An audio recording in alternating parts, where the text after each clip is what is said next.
Welcome back to Cosmic and Body Horror. Join us on a journey through this collection of 6 stories from old, dusty horror pulp magazines.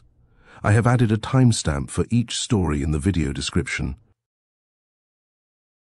Before we begin, I invite you to pause for a moment and share in the comments where in the world you're listening from and what time of day it is for you.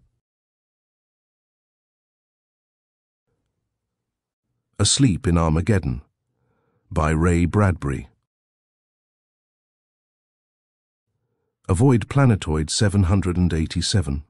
Lush and sunny with fine air and no dangerous beasts, it'll tempt you to curve in for some nice solid ground sleep. Don't. You don't want death, and you don't expect death. Something goes wrong. Your rocket tilts in space. A planetoid jumps up. Blackness, movement, hands over the eyes, a violent pulling back of available power in the forejets, the crash, the darkness. In the darkness, the senseless pain. In the pain, the nightmare. He was not unconscious. "Your name?" asked hidden voices.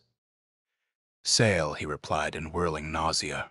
"Leonard Sale, occupation," cried the voices. "Spaceman," he cried, "alone in the night." "Welcome," said the voices. "Welcome, welcome." They faded. He stood up in the wreckage of his ship. It lay like a folded, tattered garment around him. The sun rose and it was morning. Sale pried himself out the small airlock and stood breathing the atmosphere. Luck. Sheer luck. The air was breathable. An instant's checking showed him that he had 2 months' supply of food with him. "Fine, fine." And this he fingered at the wreckage. Miracle of miracles. The radio was intact. He stuttered out the message on the sending key. "Scratch it on Planetoid 787. Sale sending help. Sale sent help." The reply came instantly. "Hello, Sale, this is Adams, in Mapresport sending rescued ship, logarithm aware of. Planetoid 787, in 6 days hang on." Sale did a little dance. It was simple as that. One crashed, one had food, one radioed for help. Help came. La, he clapped his hands. The sun rose and was warm. He felt no sense of mortality. 6 days would be no time at all. He would eat. He would read. He would sleep. He glanced at his surroundings. No dangerous animals. A tolerable oxygen supply. What more could one ask? Beans and bacon was the answer. The happy smell of breakfast filled the air. After breakfast, he smoked a cigarette slowly, deeply blowing out. He nodded contentedly. What a life. Not a scratch on him. Luck. Sheer luck. His head nodded sleep, he thought. Good idea. 40 winks. Plenty of time to sleep. Take it easy. 6 whole, long, luxurious days of idling and philosophizing. Sleep, he stretched himself out, tucked his arm under his head and shut his eyes. Insanity came in to take him. The voices whispered, "Dape." "Yes, sleep," said the voices. "Ah, sleep, sleep." He opened his eyes. The voices stopped. Everything was normal. He shrugged. He shut his eyes casually, fitfully. He settled his long body. "Cheery," sang the voices far away. "Ah," sang the voices. "Sate, sleep, sleep, sleep, sleep," sang the voices. "Die, die, die, die, die," sang the voices. "Oh, moo," cried the voices. "Mum." A bee ran through his brain. He sat up. He shook his head. He put his hands to his ears. He blinked at the crashed ship, hard metal. He felt the solid rock under his fingers. He saw the real sun warming the blue sky. "Let's try sleeping on our back," he thought. He adjusted himself. Lying back down, his watch ticked on his wrist. The blood burned in his veins. Sleep, sleep, sleep, sleep, sleep, sleep, sang the voices. Oh, oh, sang the voices. Oh, oh, sang the voices. Dee, dee, die, die, die. Sleep, sleep, die, sleep, die, sleep, die.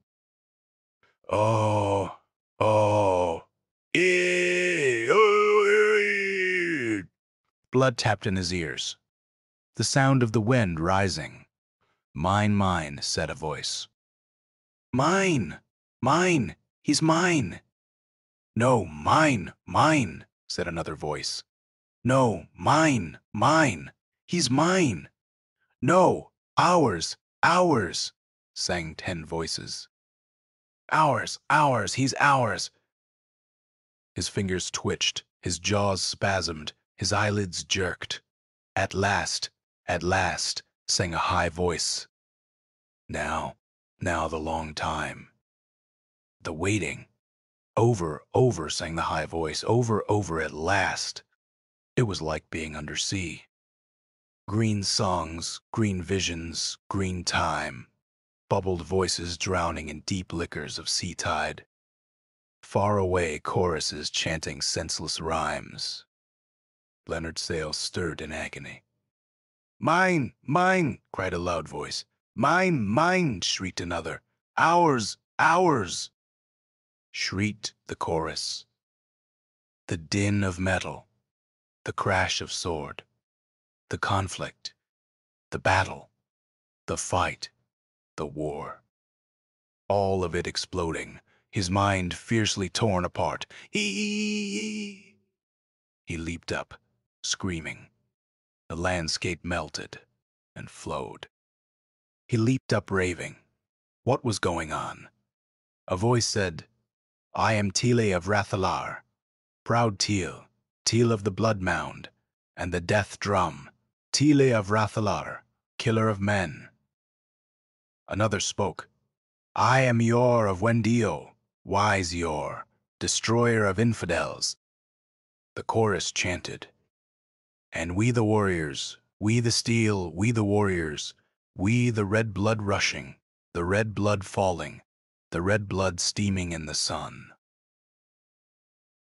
Leonard Sale staggered under the burden. Go away, he cried. Leave me, in God's name, leave me. Ye, we, shrieked the high sound of steel hot on steel. Silence. He stood with the sweat boiling out of him. He was trembling so violently he could not stand. Insane, he thought.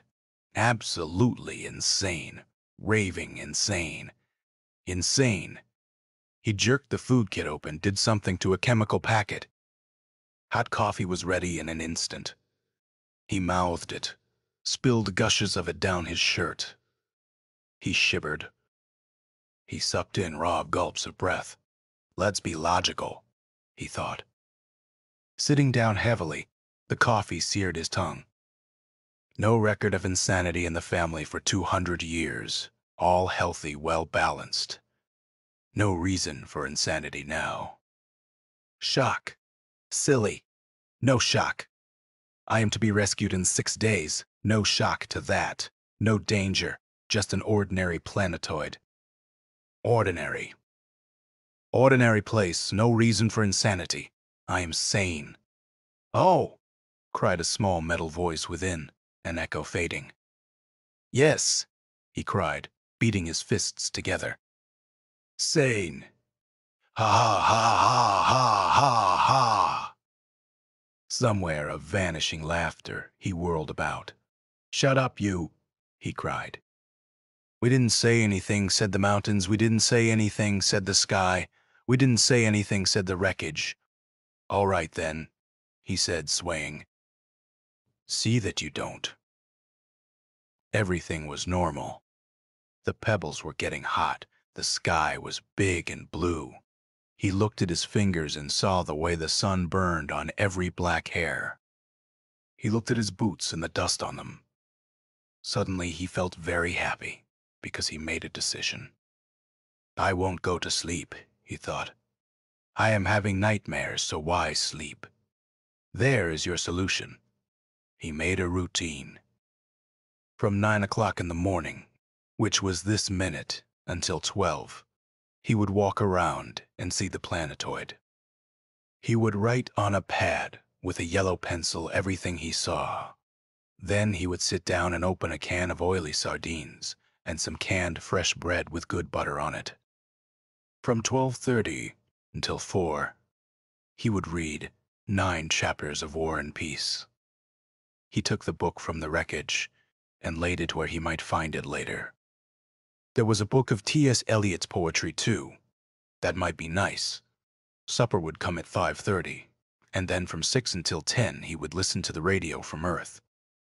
There would be a couple of bad comedians telling jokes, and a bad singer singing some song, and the latest news flashes, signing off at midnight with the RN anthem. After that, he felt sick. I'll play solitaire until dawn, he thought. I'll sit up and drink hot black coffee and play solitaire. No cheating, until sunrise. Ho, ho, he thought.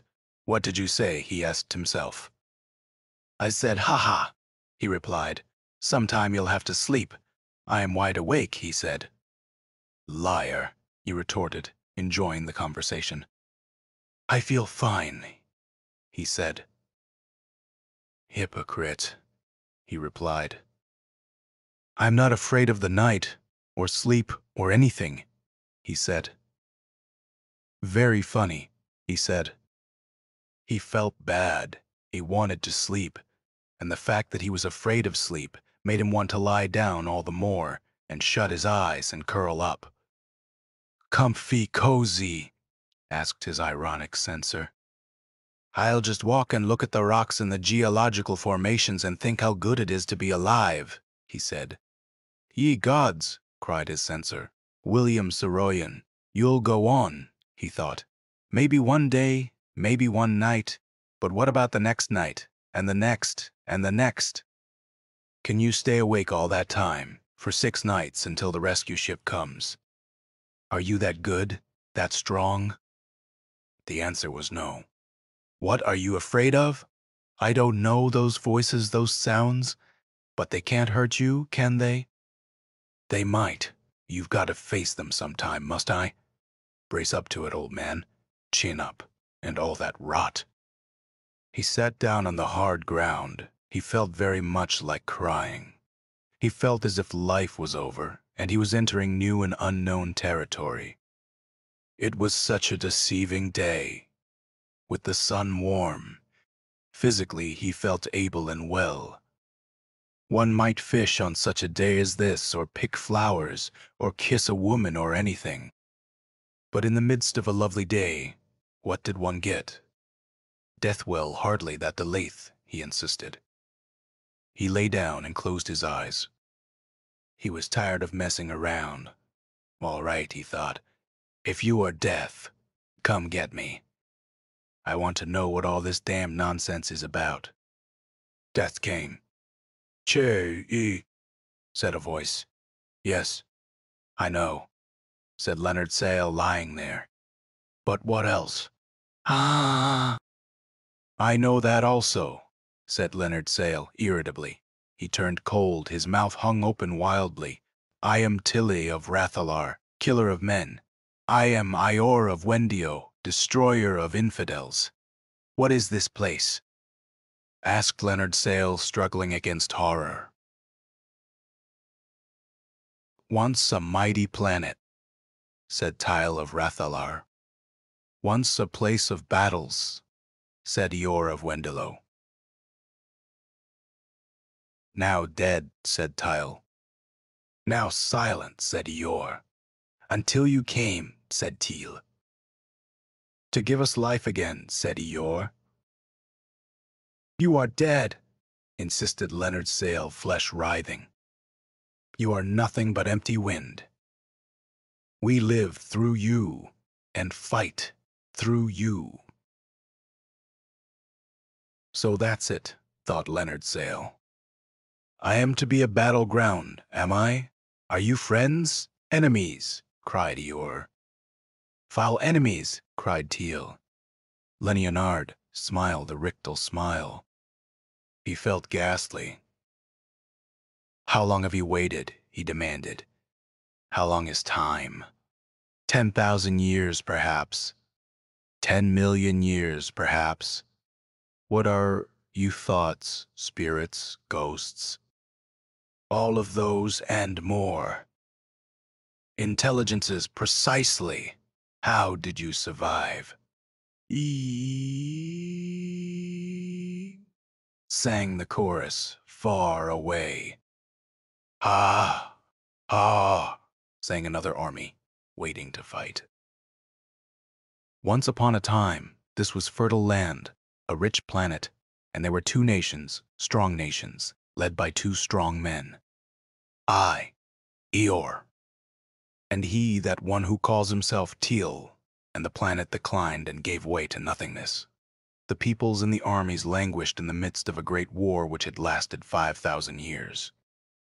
We lived long lives and loved long loves, drank much, slept much, fought much, and when the planet died, our bodies withered, and only in time, and with much science, did we survive. Survive? Wondered Leonard Sale. But there is nothing of you, our minds. Fool, our minds. What is a body without a mind? What is a mind without a body? Laughed Leonard Sale. I've got you there, admit it. I've got you, true, said the cruel voice. One is useless lacking the other, but survival is survival even when unconscious. The minds of our nations, through science, through wonder, survived. But without senses, lacking eyes, ears, lacking touch, smell, and the rest. Lacking all those, yes, we were vapors merely for a long time, until today. And now I am here, thought Leonard Sale. You are here, said the voice, to give substance to our mentalities, to give us our needed body. I am only one, thought Sale. Nevertheless, you are of use. I am an individual, thought Sale. I resent your intrusion. He resents our intrusion. Did you hear him? Iore, he resents. As if he had a right to resent. Be careful, warned Sale. I'll blink my eyes and you'll be gone. Phantoms, I'll wake up and rub you out. But you'll have to sleep again sometime, cried Ire. And when you do, we'll be here, waiting, waiting, waiting. For you, what do you want?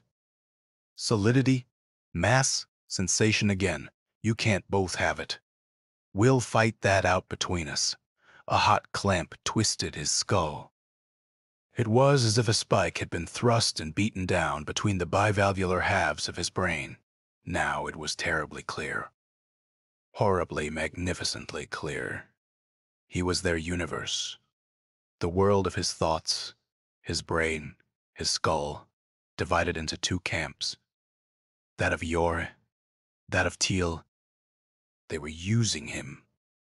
Pennons flung up on a pink mine sky. Brass shields caught the sun. Gray animals shifted and came rushing in bristling tides of sword and plume and trumpet. Eeeeee! The rushing, ah! The roaring, moan. Ma!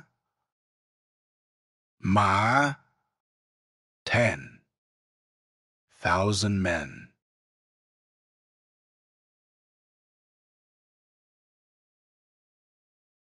Ho- 10,000 men floated on the shellacked inner ball of his eye. 10,000 javelins hissed between the small bone hulls of his head. 10,000 jeweled guns exploded. 10,000 voices chanted in his ears. Now his body was riven and extended, shaken and rolled. He was screaming, writhing. The plates of his skull threatened to burst asunder. The gabbling, the shrilling, as across bone plains of mind and continent of inner marrow, through gullies of vein, down hills of artery, over rivers of melancholy. Came armies and armies, one army, two armies, swords flashed in the sun, bearing down upon each other 50,000 minds, snatching, scrabbling, cutting at him, demanding, using. In a moment, the hard collision, one army on another, the rush, the blood, the sound, the fury, the death, the insanity. Like cymbals, the army struck. He leaped up raving. He ran across the desert. He ran and did not stop running. He sat down and cried. He sobbed until his lungs ached. He cried very hard and long. Tears ran down his cheeks and into his upraised, trembling fingers. God, God help me. Oh, God help me, he said. All was normal again. It was 4 o'clock in the afternoon. The rocks were baked by the sun. He managed, after a time, to cook himself a few hot biscuits, which he ate with strawberry jam. He wiped his stained fingers on his shirt, blindly trying not to think. At least I know what I am up against, he thought. Oh, Lord, what a world. What an innocent-looking world, and what a monster it really is. It's good no one ever explored it before. Or did they? He shook his aching head. Pity them. Who ever crashed here before, if any ever did? Warm sun, hard rocks, not a sign of hostility. A lovely world, until you shut your eyes and relaxed your mind. And the night, and the voices, and the insanity, and the death padded in on soft feet. I am all right now, though, he said, proudly. Look at that. He displayed his hand. By a supreme effort of will, it was no longer shaking. I'll show you who in hell's ruler here, he announced to the innocent sky. I am. He tapped his chest. But think that thought could live that long. 1,000,000 years, perhaps, all these thoughts of death and disorder and conquest. Lingering in the innocent but poisonous air of the planet, waiting for a real man to give them a channel through which they might issue again in all their senseless virulence. Now that he was feeling better, it was all silly. All I have to do, he thought, is stay awake 6 nights. They won't bother me that way. When I am awake, I am dominant. I am stronger than those crazy monarchs and their silly tribes of sword flingers and shield bearers and horn blowers. I'll stay awake. But can you? He wondered. 6 whole nights. Awake. There is coffee and medicine and books and cards. But I am tired now. So tired, he thought. Can I hold out well? If not, there is always the gun. Where will these silly monarchs be if you put a bullet through their stage? All the world's a stage. No, you, Leonard Sale, are the small stage and they the players. And what if you put a bullet through the wings, tearing down scenes, destroying curtains, ruining lines? Destroy the stage, the players, all, if they aren't careful. First of all, he must radio through to Marsport again. If there was any way they could rush the rescue ship sooner, then maybe he could hang on. Anyway, he must warn them what sort of planet this was, this so innocent-seeming spot of nightmare and fever vision. He tapped on the radio key for a minute. His mouth tightened. The radio was dead. It had sent through the proper rescue message, received a reply, and then extinguished itself. The proper touch of irony, he thought. There was only one thing to do. Draw a plan. This he did. He got a yellow pencil and delineated his 6-day plan of escape. Tonight he wrote, read 6 more chapters of War and Peace. At 4 in the morning have hot black coffee. At 4:15 take cards from pack and play 10 games of solitaire. This should take until 6:30 when more coffee. At 7 o'clock, listen to early morning programs from Earth if the receiving equipment on the radio works at all. Does it? He tried the radio receiver. It was dead. Well, he wrote. From 7 o'clock until 8. Sing all the songs you remember. Make your own entertainment. From 8 until 9, think about Helen King. Remember Helen. On second thought, think about Helen right now. Helen King. He marked that out with his pencil. The rest of the days were set down in minute detail. He checked the medical kit. There were several packets of tablets that would keep you awake, 1 tablet an hour, every hour for 6 days. He felt quite confident. Here is mud in your evil eye, your teal. He swallowed one of the stay-awake tablets with a scalding mouth of black coffee. Well, with one thing and another, it was Tolstoy or Balzac. Gin rummy, coffee, tablets, walking. More Tolstoy, more Balzac, more gin rummy, more solitaire. The first day passed, as did the second and the third. On the 4th day, he lay quietly in the shade of a rock, counting to 1,000 by 5s, then by 10s, to keep his mind occupied and awake. His eyes were so tired he had to bathe them frequently in cool water. He couldn't read. He was bothered with splitting headaches. He was so exhausted he couldn't move. He was numb with medicine. He resembled a waxen dummy, stuffed with things to preserve him in a state of horrified wakefulness. His eyes were glass, his tongue a rusted pike. His fingers felt as if they were gloved in needles and fur. He followed the hand of his watch. 1 second less to wait, he thought. 2 seconds, 3 seconds, 4, 5, 10, 30 seconds. A whole minute. Now an hour less time to wait. Oh, ship, hurry on thy appointed round. He began to laugh softly. What would happen if he just gave up? Drifted off into sleep. Sleep, ah, sleep. Perchance to dream all the world a stage. What if he gave up the unequal struggle, lapsed down? Yeah. The high, shrill warning sound of battle metal. He shivered. His tongue moved in his dried, burry mouth. Yor and Tile would battle out their ancient battle. Leonard Sale would become quite insane, and whichever won the battle would take this ruin of an insane man, the shaking, laughing, wild body, and wander it across the face of this world for 10, 20 years occupying it, striding in it, pompous, holding court, making grand gestures, ordering heads severed, calling on inward unseen dancing girls. Leonard Sale, what remained of him, would be led off to some hidden cave, there to be infested with wars and worms of wars for 20 insane years, occupied and prostituted by old and outlandish thoughts. When the rescue ship arrived, it would find nothing. Sale would be hidden somewhere by a triumphant army in his head. Hidden in some cleft of rock, placed there like a nest for Yori to lie upon, an evil occupation. The thought of it almost broke him in half. 20 years of insanity, 20 years of torture, doing what you don't want to do. 20 years of wars raging and being split apart. 20 years of nausea and trembling. His head sank down between his knees.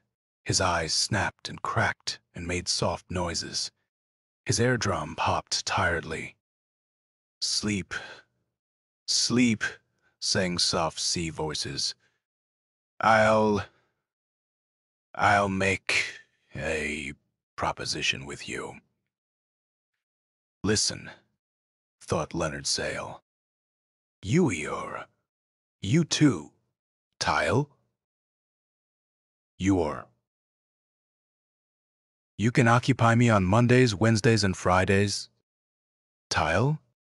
You can take me over on Sundays, Tuesdays, and Saturdays. Thursday is maid's night out. Okay? E, sang the sea tides, seething in his brain. Oh, sang the distant voices softly. Soft. What do you say? Is it a bargain? Eeyore. Teal. No? Said a voice. No, said another. Greedy. Both of you. Greedy. Complained Sale. A pox on both your houses. He slept. He was ire, jeweled rings on his hands. He arose beside his rocket and held out his fingers, commanding blind armies. He was Eeyore, ancient ruler of jeweled warriors. He was Till, lover of women, killer of dogs. With some hidden bit of awareness, his hand crept to the holster at his hip. The sleeping hand withdrew the gun there. The hand lifted. The gun pointed. The armies of Tile and Ire gave battle. The gun exploded. The bullet tore across Sale's forehead, wakening him. He stayed awake for another 6 hours, getting over his latest siege. He knew it to be hopeless now. He washed and bandaged the wound he had given himself. He wished he had aimed straighter, and it was all over. He watched the sky. 2 more days. 2 more. Come on, ship. Come on. He was heavy with sleeplessness. No use. At the end of 6 hours, he was raving badly. He took the gun up and put it down, and took it up again, put it against his head, tightened his hand on the trigger, changed his mind, looked at the sky again. Night settled. He tried to read, threw the book away. He tore it up and burned it, just to have something to do. So, tired. In another hour, he decided, if nothing happens, I'll kill myself. This is for certain, now. I'll do it this time. He got the gun ready and laid it on the ground next to himself. He was very calm now, though tired.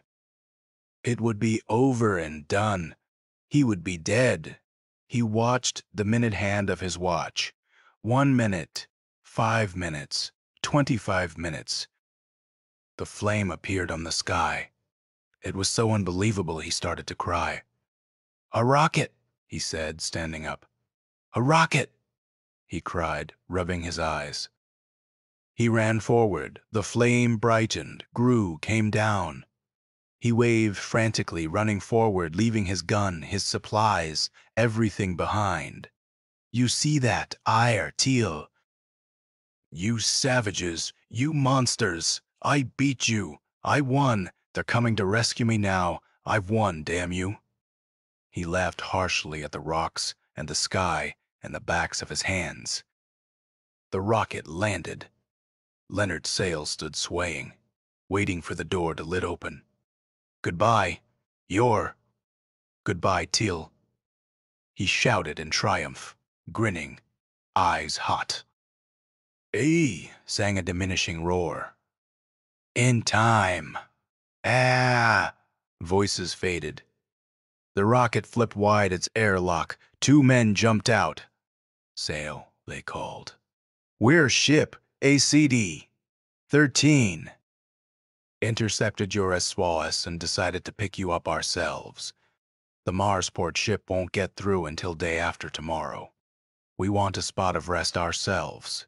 Thought it'd be good to spend the night here, pick you up, and go on." "No," said Sale, face melting with terror. "No. Spend night." He couldn't talk. He fell to the ground. "Quick," said a voice in the bleary vortex over him. "Give him a shot of food liquid, another of sedative. He needs sustenance and rest." "No rest," screamed Sale. "Delirious," said one man softly. "No sleep," screamed Sale. There, said the man gently. A needle poked into Sale's arm. Sale thrashed. "No sleep. Go," he mouthed horribly. "Oh, go!" "Delirious," said one man. "Shuck, no sedative," screamed Sale. The sedative flowed into him. Sang the ancient winds. Sang the ancient seas. "No sedative, no sleep, please, don't," screamed Sale, trying to get up. You don't understand. Take it easy, old man. You are safe among us now. Nothing to worry about, said the rescuer above him. Leonard Sale slept. The two men stood over him. As they watched, Sale's features changed violently. He groaned and cried and snarled in his sleep. His face was riven with emotion. It was the face of a saint, a sinner, a fiend, a monster, a darkness, a light one, many an army, a vacuum, all. He writhed in his sleep. Chi, the sound burst from his mouth. Ah, he screamed. What's wrong with him? Asked one of the two rescuers.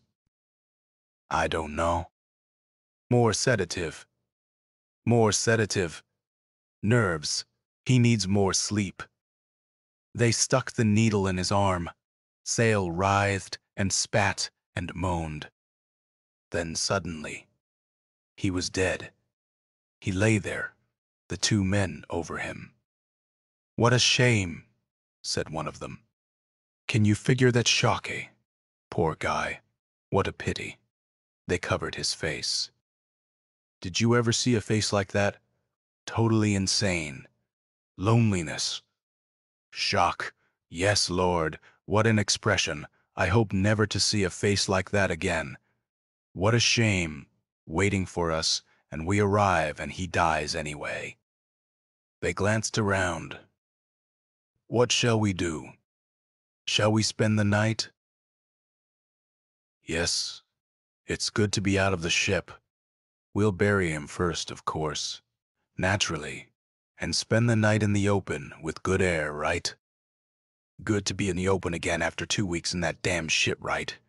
I'll find a spot for him. You start supper, eh?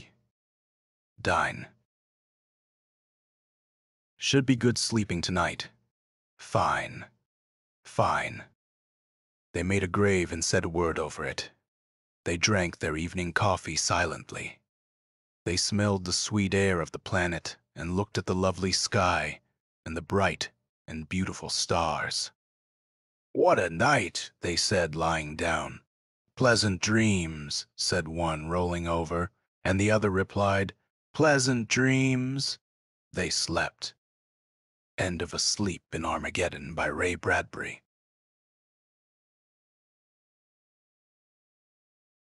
Each Man Kills by Victoria Glad. To live, you must feed on the living. Now that it's all over, it seems like a bad dream. But when I look at Maria's picture on my desk, I realize it couldn't have been a dream. Actually, it was only 6 months ago that I sat at this same desk looking at her picture, wondering what could have happened to her. It had been 6 weeks since there had been any word from her, and she had promised to write as soon as she arrived in Europe. Considering that my future rested in her small hands, I had every right to be apprehensive. We had grown up together, had lost our folks within a few years of each other, and had been fond of each other the way kids are apt to be. Then the change came. It seemed I loved her, and she was still just fond of me. During our early college days, I sort of let things ride, but once we went on to graduate school, I began to crowd her. The next thing I knew, she had signed up with a student tour destined for Central Europe, and told me she would give me my answer when she returned. I had to be content with that, but couldn't help worrying. Maria was a strange girl, withdrawn, dreamy and soft-hearted.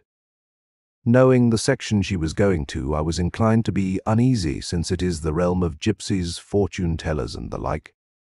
It is also the birthplace of many strange legends, and Maria claimed to be strongly psychic. As a matter of fact, she had foretold 1 or 2 things which were probably coincidental, like the death of our parents, and which even made an impression on me, and you'd hardly call me a believer. This so-called talent of hers led her into trouble on more than one occasion. I remember in her senior year at college, she fell under the spell of a short, fat, greasy spook reader with a strictly phony accent, and all but gave her eye teeth away until I realized something was amiss, got to the bottom of it, and dispatched friend Spookreader pronto. If she should meet some unscrupulous person now with no one around to get her out of the scrape, but I didn't want to think of that. I was sure this time everything would be all right. When she didn't write at first, I let it go that she was busy. Finally, 6 weeks' silent treatment aroused my curiosity. It also aroused my nasty temper, and the next thing I knew, I was on a plane bound for the continent. Within 2 hours after landing, I found her at a little inn in Transylvania, a quaint little place that looked as if it were made of gingerbread and was surrounded by the huge, craggy Transylvania mountain range. I also found Todd Hunter. "What's wrong, Maria?" "Why didn't you write?" I asked. Her usually gay, shining brown eyes flashed angrily. "Why couldn't you leave me alone?" "I told you not to come after me. I came here so I could think this out. For God's sake, Bill, can't you see I wanted to think, to be by myself? But you promised to write," I persisted, wondering at this change in her, this impatience. Wondered, too, at her wraith-like slimness. She'd always been curved in the right places. "Mariah has been studying much too diligently," Todd said slowly. "She's always tired lately. She hasn't been too well either. Her throat bothers her." I wanted to punch his head in. For some reason, I didn't like him. Not because I sensed his rivalry. I was above that. God knows I wanted her to be happy, above everything. It was just something about him that irritated me, an attitude not supercilious. I could have coped with that. Rather, it was a calm imperturbability that seemed to speak his faith in his eventual success, regardless of any effort on my part. I don't know how to fight that sort of strategy. I look like I am blunt and obvious. Suddenly, I didn't care if he was there, Maria. "Briar, darling, this guy's no good for you. Can't you see that? What do you know about him?" She looked at me, her eyes surprised and a little hurt. Then she looked at him, seemed to be looking through him and into herself. If you know what I mean, a slow flush spread from the base of her throat. That thin, almost transparent throat. "All I have to know," she said softly. "I love him." She looked out the window. "I'm going up into Königstein Mountain to a small sanitarium for my health shortly. The doctor has told me I must go away, and Todd has suggested this place. There, Todd and I shall be married." I knew then how it felt to be on the receiving end of a monkey punch. That she had come to this decision because of my objections, I had not the slightest doubt she was going to marry someone about whom she knew absolutely nothing. She was much more ill than she knew. Hunter was undoubtedly after her money. She was considerably well off. Obviously, she was once more being influenced in the wrong direction. "I won't let you," I warned. "Give it some more time, if for nothing else, then for old time's sake." "How about me, Morris?" Todd interrupted. "You haven't asked me my feelings on the subject. I happen to love Maria dearly. Have I no say just because you are a childhood friend of hers?" "Childhood friend? I was her whole family for years before she ever heard of you." "I'll see you in hell before I let her marry you," I shouted. Looking back, I am sure that, had he said anything else, I would have killed him if Rhea hadn't come between us. "That's enough, Bill Morris. I've heard all I want to from you. I'm 23. And if I choose to marry Todd, I'll do so, and there's nothing you can do about it. Now, please go." "Okay, Rhea," I said, "if that's the way you want it. But I am not through. If you won't protect yourself, I'll do it for you. I'd like to know more about the mysterious Mr. Todd Hunter, American. And I do wish, for your own sake, you'd do the same. I wouldn't care if you married King Tut, so long as you knew all about him. People just don't marry strangers, not if they're smart.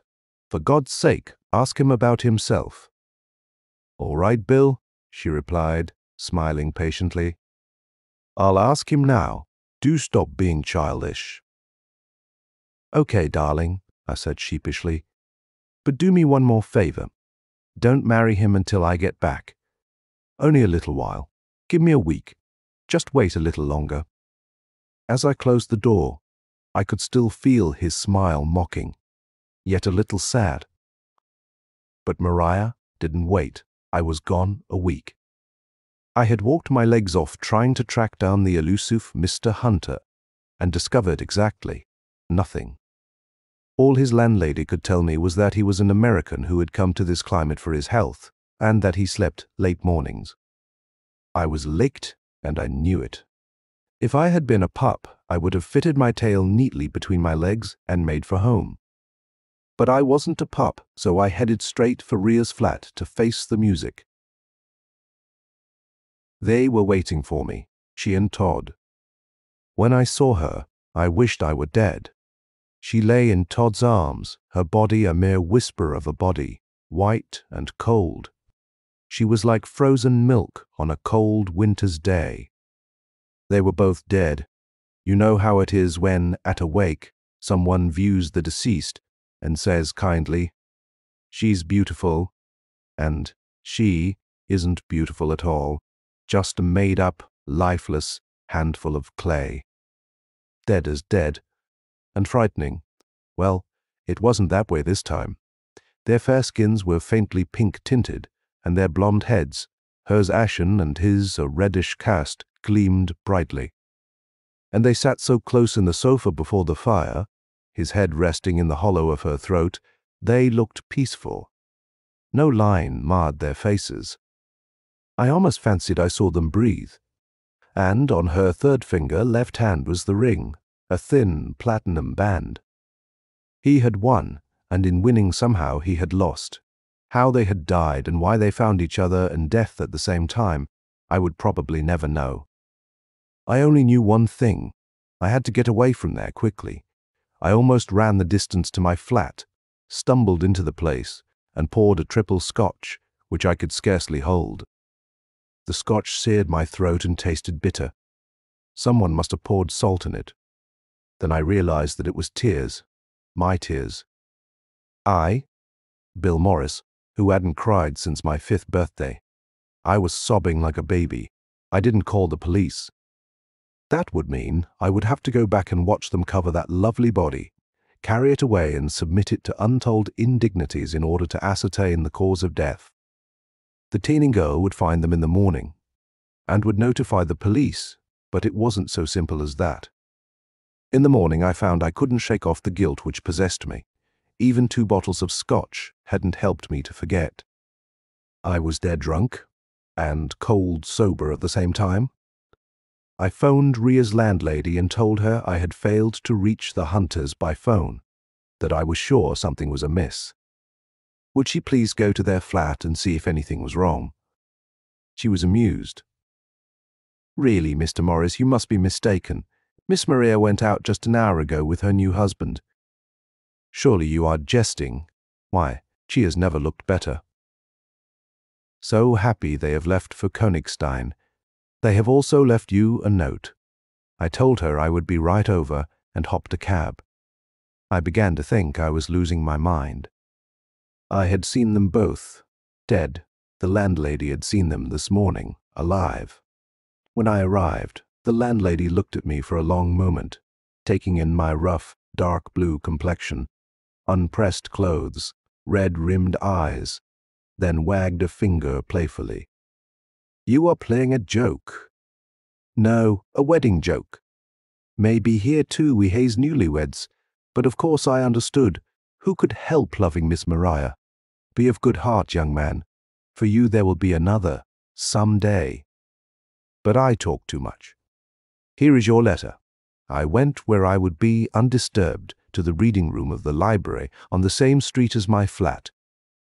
To the musty, oblong, dimly lit room whose threshold sunshine and fresh air dared not cross. Without the saving warmth of sunlight or the fresh, clean relief of sweet-smelling air, I read,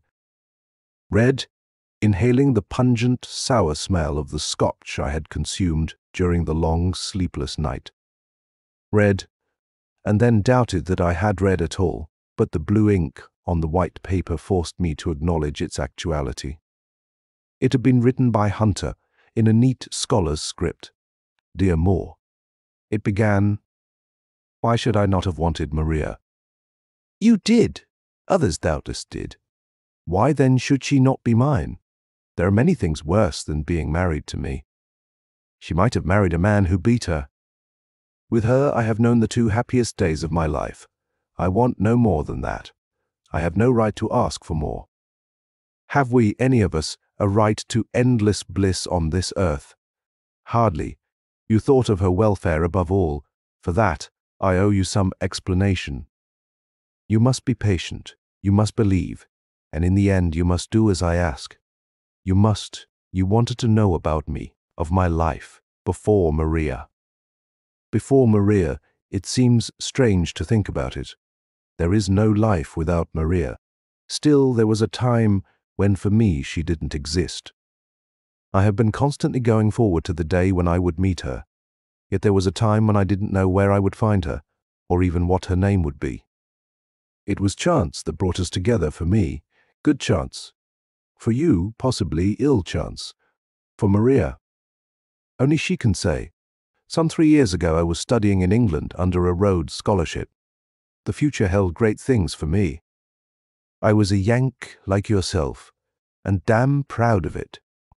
Life in England seemed strange and slow, and sometimes utterly dismal under austerity. Then, little by little, I slipped into their slower ways, growing to love the people for their spunk, and finally coming to feel I was one of them, so to speak. I have said everything slowed down. I was wrong. Studying intensified for me. The folklore of the British Isles intrigued me. I delved into the Black Welsh tales, the mischievous fancies of the Irish, the English legends of the prowling werewolf. For me it was a relief from political science, which suddenly palled, and which smacked of treason in the light of current events.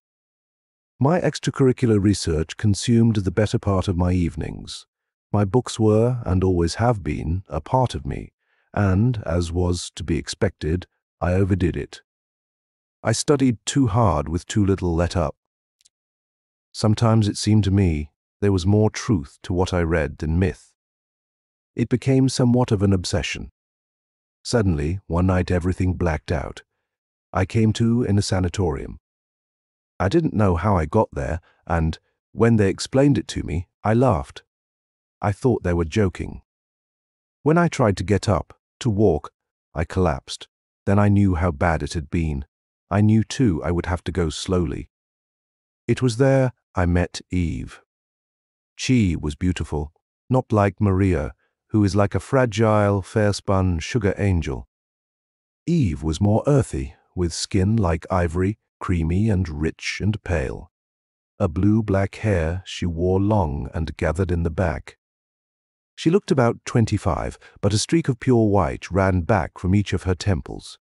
She was the most striking woman I have ever met. I had never known anyone like her, nor have I since I saw her last.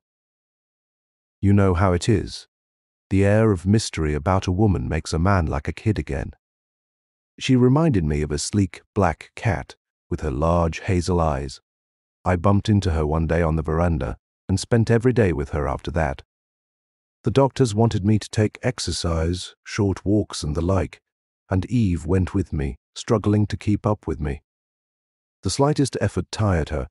She suffered from a rather nasty case of anemia. She seldom smiled. The effort was probably too much for her. I saw her really smile only once. We had been on one of our short hikes in the woods close by the grounds. She stumbled over a twig, or a branch, I am not sure which. Suddenly she was in my arms. Have you ever held a cloud in your arms, Morris? So light she was, although she was almost as tall as I. Warm and pulsating, her eyes held mine. It was almost uncanny. I have never been affected like that by a woman. Then I was kissing her. Then a sharp sting, and I winced. There was the warm salt taste of blood on my lips. I never knew how it happened, but she was smiling, her full mouth parted in the strangest smile I have ever seen. And those small white teeth gleamed, and in her eyes, which were all black pupils now, with the iris quite hidden, was desire, or something beyond desire. I couldn't define it then. Now I think I can. Her small pink tongue darted over her lips, tasting, seeming to savor. I was frightened. For some indefinable reason, I wanted to get away from her, from the woods, from myself. I grasped her arm roughly and we started back for the grounds. We never mentioned the episode again, but we neither of us ever forgot. She intrigued me now. More than ever, the doctors were able to satisfy my curiosity somewhat. They told me she had been a patient for some 4 years. Some days she was better, some days worse. She needed rest, much rest. Most days she slept past noon with their approval. Some days there was a faint flush beneath that ivory skin. Other days it was pale and cool. Just when we became lovers, I scarcely remember. Things were happening so fast I could barely keep pace with them. There was a magnetism about Eve which compelled. I couldn't have resisted if I'd wanted to, and I didn't. I began to have long periods of lassitude, times when I would black out and remember nothing afterwards. And the dreams began. I would dream I was stroking a large velvety black cat, a cat with shining yellow eyes that looked at me as if they knew my every thought. I would stroke it continuously, and it would nip me playfully. Then, one night, the dream intensified. I was playing with the creature, caressing it gently, when of a sudden its lips drew back in a snarl, and, without warning, it sprang at my throat and buried its fangs deep. I thought I could feel life being drawn from me. I screamed. The doctors told me afterwards that I was semi-conscious for days, that I had to be restrained. When I was well again, Eve came to see me. She was gentle, soothing. She held me close to her, and, oh, it was good to be alive and to belong to someone. I remember to this day what she wore.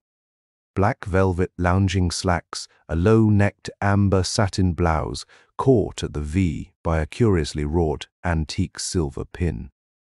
It was round, about 4 inches in diameter. In its center was the carved figure of a serpent coiled to strike. Its eyes were deep amber topazes, and its darting tongue was raised and set with a blood-red ruby. "What an unusual pin, Eve," I said. "I've never seen it before, have I?" "No," she replied. "It belongs to the deep, dark, seldom discussed skeleton in the Orcatsy closet. Todd. You see, my great-great-grandmother was quite a wicked lady to hear tell, went in for witches, masses, and the like.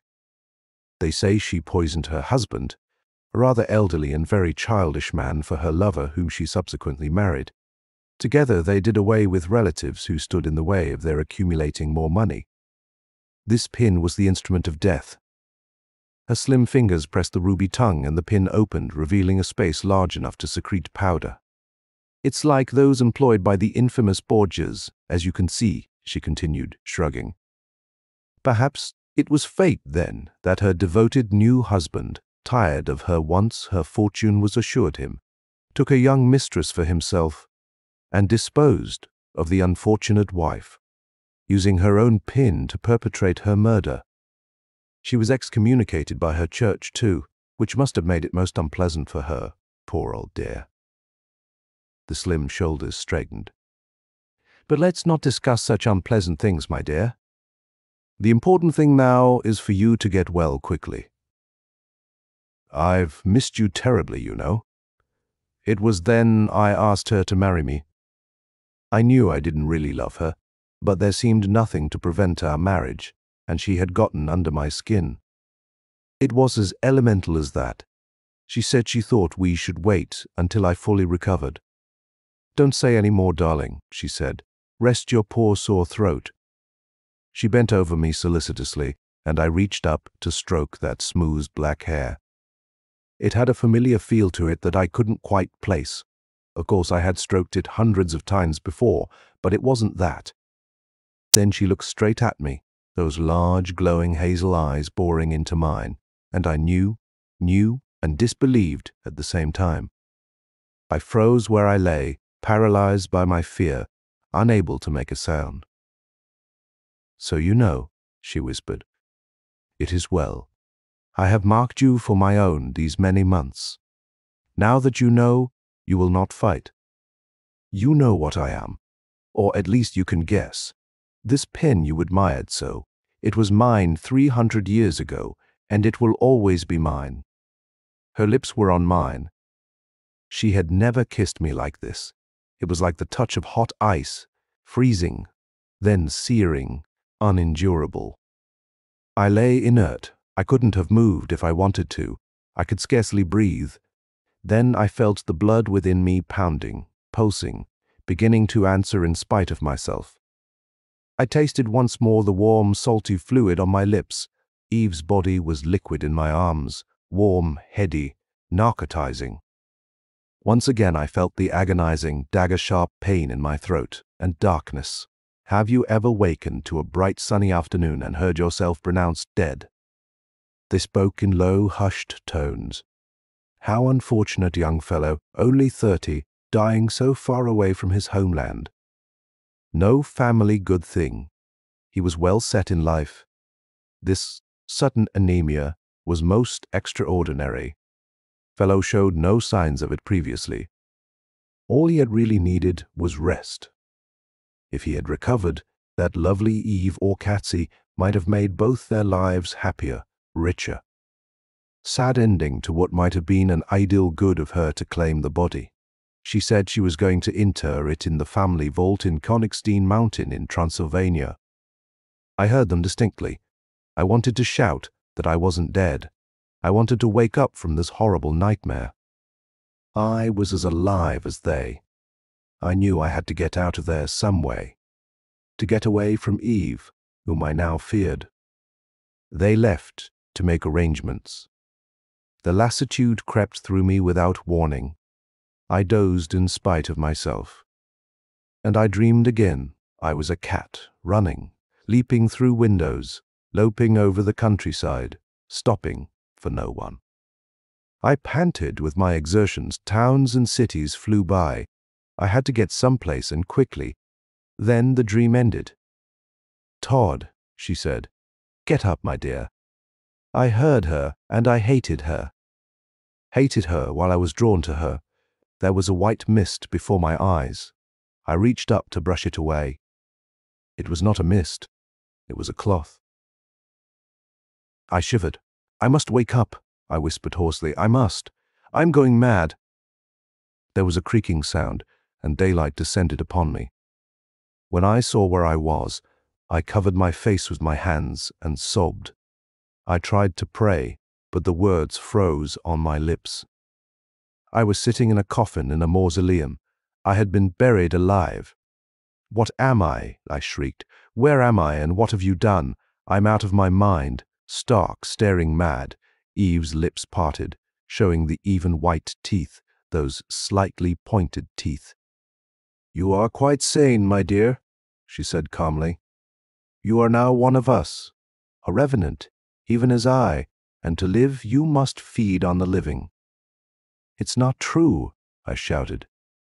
"This is all a crazy nightmare, part of my illness. You are not real. Nothing is real. I am quite real, Todd. To be trite, I am what I am, and have accepted it calmly, as you shall in time.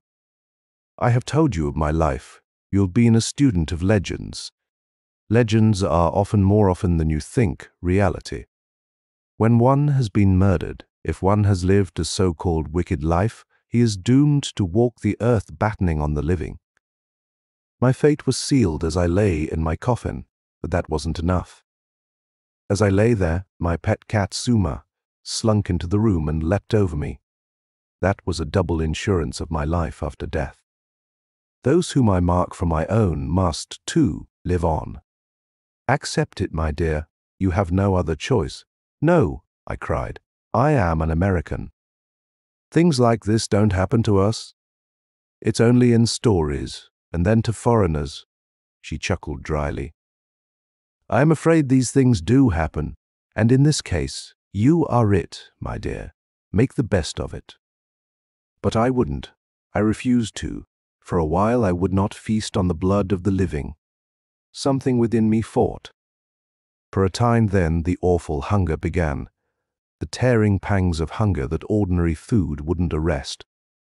I fought it as long as I could. I lost, first. It was small animals, animals that I loved.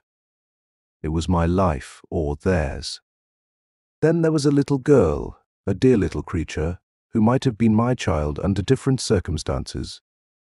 After the episode of the little girl, Eve left me. She had no further use for me. She had wanted the child too, and I had got it. I was now competition to be shunned. I was alone, once again, alone and thoroughly miserable. I couldn't understand myself, my motives, so how could I expect someone else to understand? I only knew what I was, nor could I rationalize on why I had become this way. I could only presume it had happened to others equally as innocent as myself of wrongdoing. In the daytime, when I was like others, I reproached myself. Goodness knows I loathed myself and what I had to do in order to live. I wished I might really die, for I was tired, so frightfully tired and sick of it all. But I knew of no way to accomplish this, so I had to bear it all fasting, until my voracious, disgusting appetites got the better of me. I decided there must be some information on my kind, particularly in this area where vampire legends are rife, so I took to haunting reading rooms. It was there I met Maria. She told me after we knew each other better that she was doing graduate work in regional superstitions and had decided that her thesis would treat of the history of vampirism. She found it terribly amusing, but at the same time frightening, didn't I? I fear I saw nothing laughable about it, but I held my peace. Why, I could have done a thesis for her that would have driven some mild-mannered prof completely out of his mind. I kept my knowledge to myself, though. I didn't want to scare Maria. She was like a flash of sunshine in a darkened room. She made each day worth living. For the first time, the hunger pangs ceased. Ceased for 1 week, then 2. I was certain. I was cured, perhaps. I thought the whole thing was just a dream, and I am finally awake. I felt then I had the right to tell her of my love. She looked infinitely sad. She wasn't certain, she said. She knew she was awfully fond of me, but she was confused. She had just come away from the States, trying to make up her mind about someone dear whom she didn't want to hurt. And she wanted a breather. I said I would wait up to and through eternity, if she wished. Things went along peacefully then. We would walk for hours together, walk in complete silence and understanding. My strength seemed to be returning more day by day. We went far afield in search of material for her thesis. She would track down the most minute speck of hearsay to get authenticity. One day in our wanderings, I thoughtlessly let myself be led too near my resting place. One of the locals mentioned a place of horror nearby, and Maria wanted to investigate. I had no choice. We poked amid the still fustiness of the deserted mausoleum I knew so well. She thought it odd that the door was unlocked. I said, "Yes, wasn't it?" Then she saw the box, that gleaming copper box which Eve had so thoughtfully provided. She stroked it gently, commenting on its beauty, and before I could prevent it or divert her attention, she had lifted the heavy lid, exposing the disarranged shroud, the remains of 1 or 2 hapless small creatures, the horrible blood-stained satin lining. She screamed and dropped the lid. Somehow, pinching her finger, she hopped on 1 foot, as one usually does to fight down sudden pain. Then she was clinging to me, thoroughly frightened. "What does it mean, Todd?" I quieted her with the usual platitudes. Then I was kissing that poor, red little finger. Without warning to myself or her, I nipped it affectionately. A warm glow spread through me. There was a taste more delightful than fine old brandy or vintage wine, and I knew irrevocably that I was not cured. No, nor ever should be. And I knew too that I wanted Maria, not just as a man longs for the woman he loves, but to drink of the fountain of her life, that warm, intoxicating fountain, greedily, joyously. She never knew what went through my mind at that moment. If I could have killed myself then, I would have, and with no compunction. But there is more to killing a revenant than that. The Church knows the procedure. I hurried Maria home as fast as I could and told her I had to go away for a week on business. She believed me and said she would miss me, but I didn't go away. That night I fought a losing battle with myself, and then and every night thereafter I returned to her, partook of her, and slunk away, loathing myself. I knew that I must soon kill the one being I loved above all others, kill, too, her immortal soul, and there was nothing I could do to prevent it. She began to fade visibly. When I returned in a week, she was so ill that a few steps tired her. Her appetite all but vanished. She seemed genuinely glad to see me. She was beset by nightmares. She said, "Could I help her get some rest?" I took her to a physician who sagely prescribed a change in climate, rest, and a diet rich in blood and iron, gave her a prescription for sedatives, and called it a day. You know how she looked when you saw her. The day was approaching when she would have no more blood, when life as you know it would stop, and she would become like me. Somehow I couldn't take her with me without some warning, but I didn't know how to do it. You see, since I was an innocent victim myself, I could speak, could warn my intended victim, because although my soul had all but died, there was still a spark that evil hadn't touched. I knew she would think it a joke if I told her about myself without warning. Then, happily for me, you came along. I knew you would sense something amiss, and I didn't care.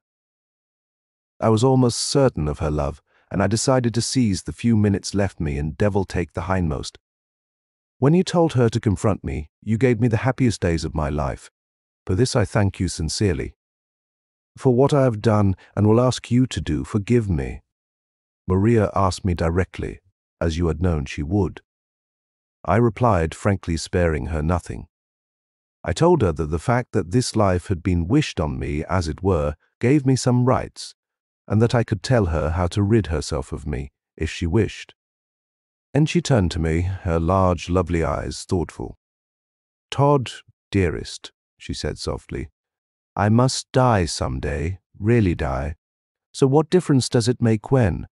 I only know that I love you. Why wait until I am decrepit and alone, with only a few memories to look back on? Why not now with you, where life doesn't really stop? With all I've read about this, don't you think I could free myself if I wished?" I still wonder if she really believed me. We were married 3 days later.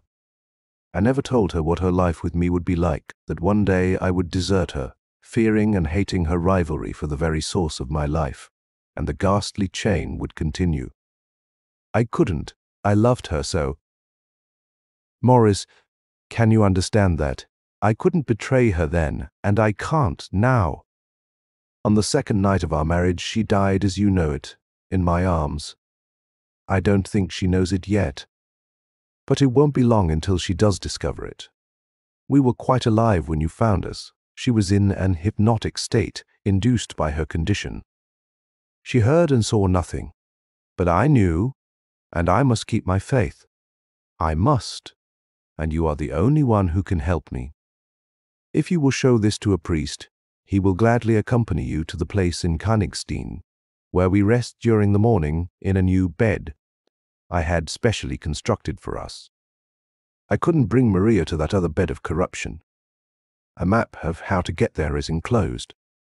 There you will perform the ancient effective rites, and you will lay us to rest together as we wish. That is all I ask. When I had finished reading, I stared at nothing, trying to force myself to think. This was all he asked.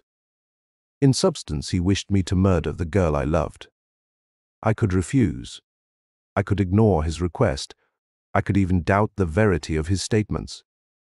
He might be a madman, but I didn't doubt. I believed every word, and I knew I would do as he asked. That she had gone willingly, I didn't doubt. I no longer hated him so much. Rather, I pitied him, the hapless victim of a horrible chain of circumstance. I found the priest a venerable, gentle soul after much searching. The younger man had looked at me searchingly, laughed, and told me to read the good book for consolation and to lay off the bottle. Father Kalman was understanding with the wisdom of the very old. "Yes, my son," he said, "I will go. Many might doubt, but I believe. Lucifer roams the earth in many guises and must be recognized and exorcised."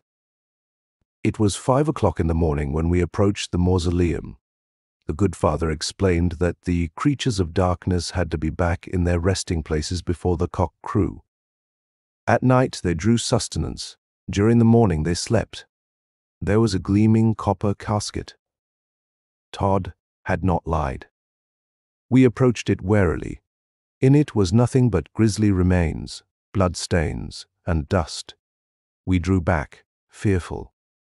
Then we saw the other, newer casket in richest mahogany, almost twice the width of the copper box.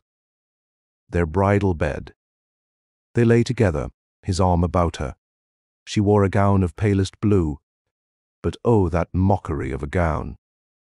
Stained it was with fresh blood, which had seeped onto it from him. Obviously she had not taken to prowling yet. His mouth was dark, rich with blood, slightly open in a half-smile. His hand pressed her fair head close to his chest. She lay trustingly within the circle of his arm like a small child. The priest crossed himself. The bodies twitched slightly. "You know what you must do," Father Kalman whispered. I nodded, the pit of my stomach churning madly. I couldn't do it. Not Maria the lovely, but I knew I would. I had to. She must not wake again to see that blood-stained gown, or to wonder at her husband's gory lips. She should know rest, eternal rest. Father Kalman circled the box several times, ringing his small bell, and at one point laid a crucifix upon each of their chests. Their faces writhed, and I felt my skin creep. Then, chanting in a low, firm voice, the priest gave me the signal. Together we drove 2 long stakes, dipped first in holy water home, piercing their hearts simultaneously. The bodies leapt forward in the box, straining against the stake, and a horrible, drawn-out wail shattered the stillness of the tomb. The priest dropped to his knees, and I clapped my hands over my ears, but the dreadful shriek penetrated. My stomach turned over and I retched. The good father followed suit. We were no supermen, and our bodies and our very souls revolted against this monstrous thing. "Let us finish, my son," the priest said slowly, after a time, his face the color of ashes. "We must bury these dead that they may sleep in consecrated ground." I couldn't. I had to see her again before it was done. She lay, small and fragile as ever, her face calm, only there was no trace of life now. She was still and white, as only the dead, the truly dead, are. Todd's arm was flung across her chest, as if to protect her. I made myself move the arm, resting her head upon his shoulder, where it belonged. Then, as I looked, there was just Maria. Todd was gone, and only a handful of dust lay piled up around the stake. It was enough. I slammed the lid shut. Looking back now, I can see it was all for the best. Ria was different, apart from other women. A dreamer, a mystic, too easily influenced by the bizarre and unnormal. I, on the other hand, am practical almost to a fault. Had she married me, I might have crushed in her the very thing that drew me to her. In time, she might have grown to hate me. Hunter, on the other hand, was a student, introspective, given to romanticizing. Susceptible to suggestion, had I been confronted with an Eve, I should have run like hell to him, though she was cloaked in mystery, hence more desirable. What better choice for him ultimately than Rhea? That Rhea had to die to achieve her happiness is of no real importance. Life is a transitory thing anyway.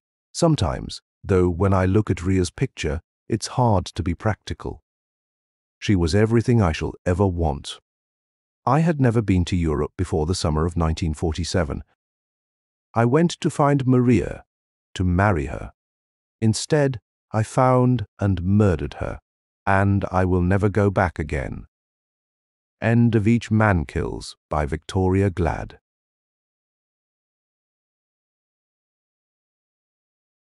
He by H P Lovecraft.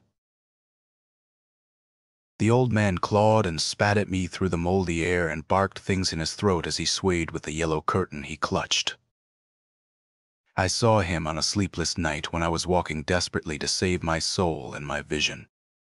My coming to New York had been a mistake, for whereas I had looked for poignant wonder and inspiration in the teeming labyrinths of ancient streets that twist endlessly from forgotten courts and squares and waterfronts to courts and squares and waterfronts equally forgotten, and in the cyclopean modern towers and pinnacles that rise blackly Babylonian under waning moons, I had found instead only a sense of horror and oppression which threatened to master, paralyze, and annihilate me. The disillusion had been gradual. Coming for the first time upon the town, I had seen it in the sunset from a bridge, majestic above its waters, its incredible peaks and pyramids rising, flower-like and delicate from pools of violet mist, to play with the flaming golden clouds and the first stars of evening. Then it had lighted up window by window above the shimmering tides where lanterns nodded and glided, and deep horns bade weird harmonies, and had itself become a starry firmament of dream, redolent of fairy music, and one with the marvels of Carcassonne and Samarcand and El Dorado, and all glorious and half-fabulous cities. Shortly afterward I was taken through those antique ways, so dear to my fancy, narrow, curving alleys and passages where rows of red Georgian brick blinked, with small-paned dormers above pillared doorways that had looked on gilded sedans and paneled coaches. And in the first flush of realization of these long-wished things, I thought I had indeed achieved such treasures as would make me in time a poet. But success and happiness were not to be. Garish daylight showed only squalor and alienage, and a noxious elephantiasis of climbing. Spreading stone where the moon had hinted of loveliness and elder magic. And the throngs of people that seethed through the flume-like streets were squat, swarthy strangers with hardened faces and narrow eyes, shrewd strangers without dreams and without kinship to the scenes about them, who could never mean aught to a blue-eyed man of the old folk, with the love of fair green lanes and white New England village steeples in his heart. So instead of the poems I had hoped for, there came only a shuddering blankness and ineffable loneliness. And I saw at last a fearful truth which no one had ever dared to breathe before, the unwhisperable secret of secrets, the fact that this city of stone and stridor is not a sentient perpetuation of old New York, as London is of old London, and Paris of old Paris, but that it is, in fact, quite dead, its sprawling body imperfectly embalmed and infested with queer, animate things which have nothing to do with it, as it was in life. On making this discovery, I ceased to sleep comfortably, though something of resigned tranquility came back as I gradually formed the habit of keeping off the streets by day and venturing abroad only at night. When darkness calls forth what little of the past still hovers, wraith-like about, and old white doorways remember the stalwart forms that once passed through them.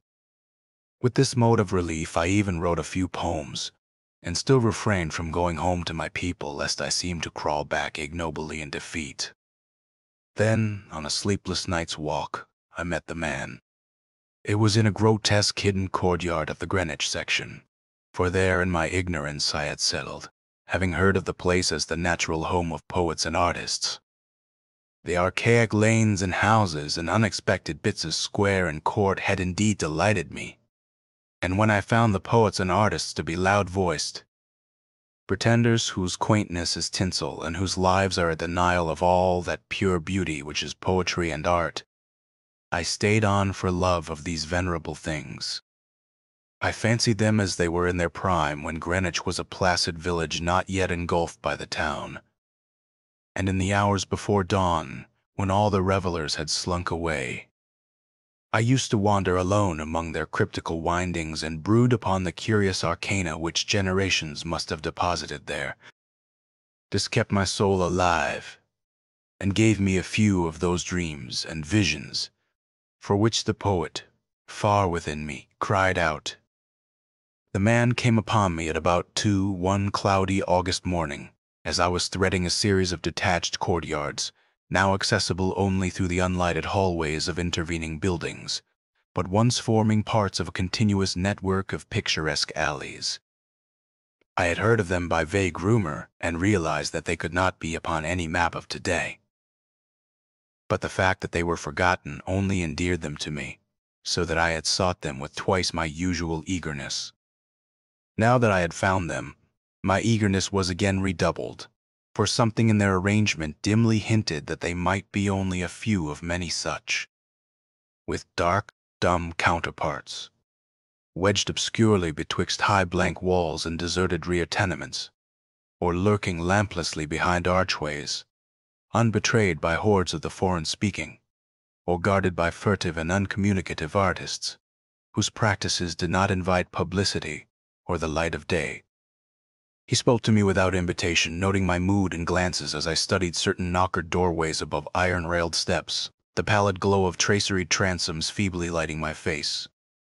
His own face was in shadow, and he wore a wide-brimmed hat, which somehow blended perfectly with the out-of-date cloak he affected. But I was subtly disquieted even before he addressed me. His form was very slight, thin almost to cadaverousness, and his voice proved phenomenally soft and hollow, though not particularly deep. He had, he said, noticed me several times at my wanderings, and inferred that I resembled him in loving the vestiges of former years. Would I not like the guidance of one long practiced in these explorations, and possessed of local information profoundly deeper than any which an obvious newcomer could possibly have gained? As he spoke, I caught a glimpse of his face in the yellow beam from a solitary attic window. It was a noble, even a handsome, elderly countenance, and bore the marks of a lineage and refinement unusual for the age and place. Yet some quality about it disturbed me almost as much as its features pleased me. Perhaps it was too white, or too expressionless, or too much out of keeping with the locality, to make me feel easy or comfortable. Nevertheless, I followed him, for in those dreary days my quest for antique beauty and mystery was all that I had to keep my soul alive, and I reckoned it a rare favor of fate to fall in with one whose kindred seeking seemed to have penetrated so much farther than mine. Something in the night constrained the cloaked man to silence, and for a long hour he led me forward without needless words, making only the briefest of comments concerning ancient names and dates and changes, and directing my progress very largely by gestures, as we squeezed through interstices, tiptoed through corridors, clambered over brick walls, and once crawled on hands and knees through a low, arched passage of stone, whose immense length and tortuous twistings effaced at last every hint of geographical location I had managed to preserve. The things we saw were very old and marvelous, or at least they seemed so in the few straggling rays of light by which I viewed them. And I shall never forget the tottering Ionic columns, and fluted pilasters and urn-headed iron fence posts, and flaring linteled windows, and decorative fanlights that appeared to grow quainter and stranger the deeper we advanced into this inexhaustible maze of unknown antiquity. We met no person, and as time passed the lighted windows became fewer and fewer. The street lights we first encountered had been of oil and of the ancient lozenge pattern. Later I noticed some with candles, and at last, after traversing a horrible unlighted court, where my guide had to lead me with his gloved hand through total blackness to a narrow wooden gate in a high wall. We came upon a fragment of alley, lit only by lanterns in front of every seventh house, unbelievably colonial tin lanterns, with conical tops and holes punched in the sides. This alley led steeply uphill, more steeply than I had thought possible in this part of New York, and the upper end was blocked squarely by the ivy-clad wall of a private estate, beyond which I could see a pale cupola and the tops of trees waving against a vague likeness in the sky. In this wall was a small, low, arched gate of nail-studded black oak, which the man proceeded to unlock with a ponderous key. Leading me within, he steered a course in utter blackness over what seemed to be a gravel path, and finally up a flight of stone steps to the door of the house, which he unlocked and opened for me. We entered, and as we did so I grew faint from a reek of infinite mustiness, which welled out to meet us, and which must have been the fruit of unwholesome centuries of decay. My host appeared not to notice this, and in courtesy I kept silent as he piloted me up a curving stairway across a hall and into a room whose door I heard him lock behind us. Then I saw him pull the curtains of the 3 small paned windows that barely showed themselves against the lightening sky, after which he crossed to the mantel, struck flint and steel, lighted 2 candles of a candelabrum of 12 sconces, and made a gesture enjoining soft-toned speech. In this feeble radiance I saw that we were in a spacious, well-furnished and paneled library, dating from the first quarter of the 18th century, with splendid doorway pediments, a delightful Doric cornice, and a magnificently carved overmantel with scroll and urn-top. Above the crowded bookshelves, at intervals along the walls, were well-wrought family portraits, all tarnished to an enigmatical dimness, and bearing an unmistakable likeness to the man who now motioned me to a chair beside the graceful Chippendale table. Before seating himself across the table from me, my host paused for a moment as if in embarrassment, then tardily removing his gloves, wide-brimmed hat, and cloak stood theatrically revealed in full mid-Georgian costume, from queued hair and neck ruffles, to knee breeches, silk hose, and the buckled shoes I had not previously noticed. Now slowly sinking into a lyre-back chair, he commenced to eye me intently. Without his hat, he took on an aspect of extreme age which was scarcely visible before, and I wondered if this unperceived mark of singular longevity were not one of the sources of my original disquiet. When he spoke at length, his soft, hollow, and carefully muffled voice not infrequently quavered, and now and then I had great difficulty in following him, as I listened with a thrill of amazement and half-disavowed alarm which grew each instant.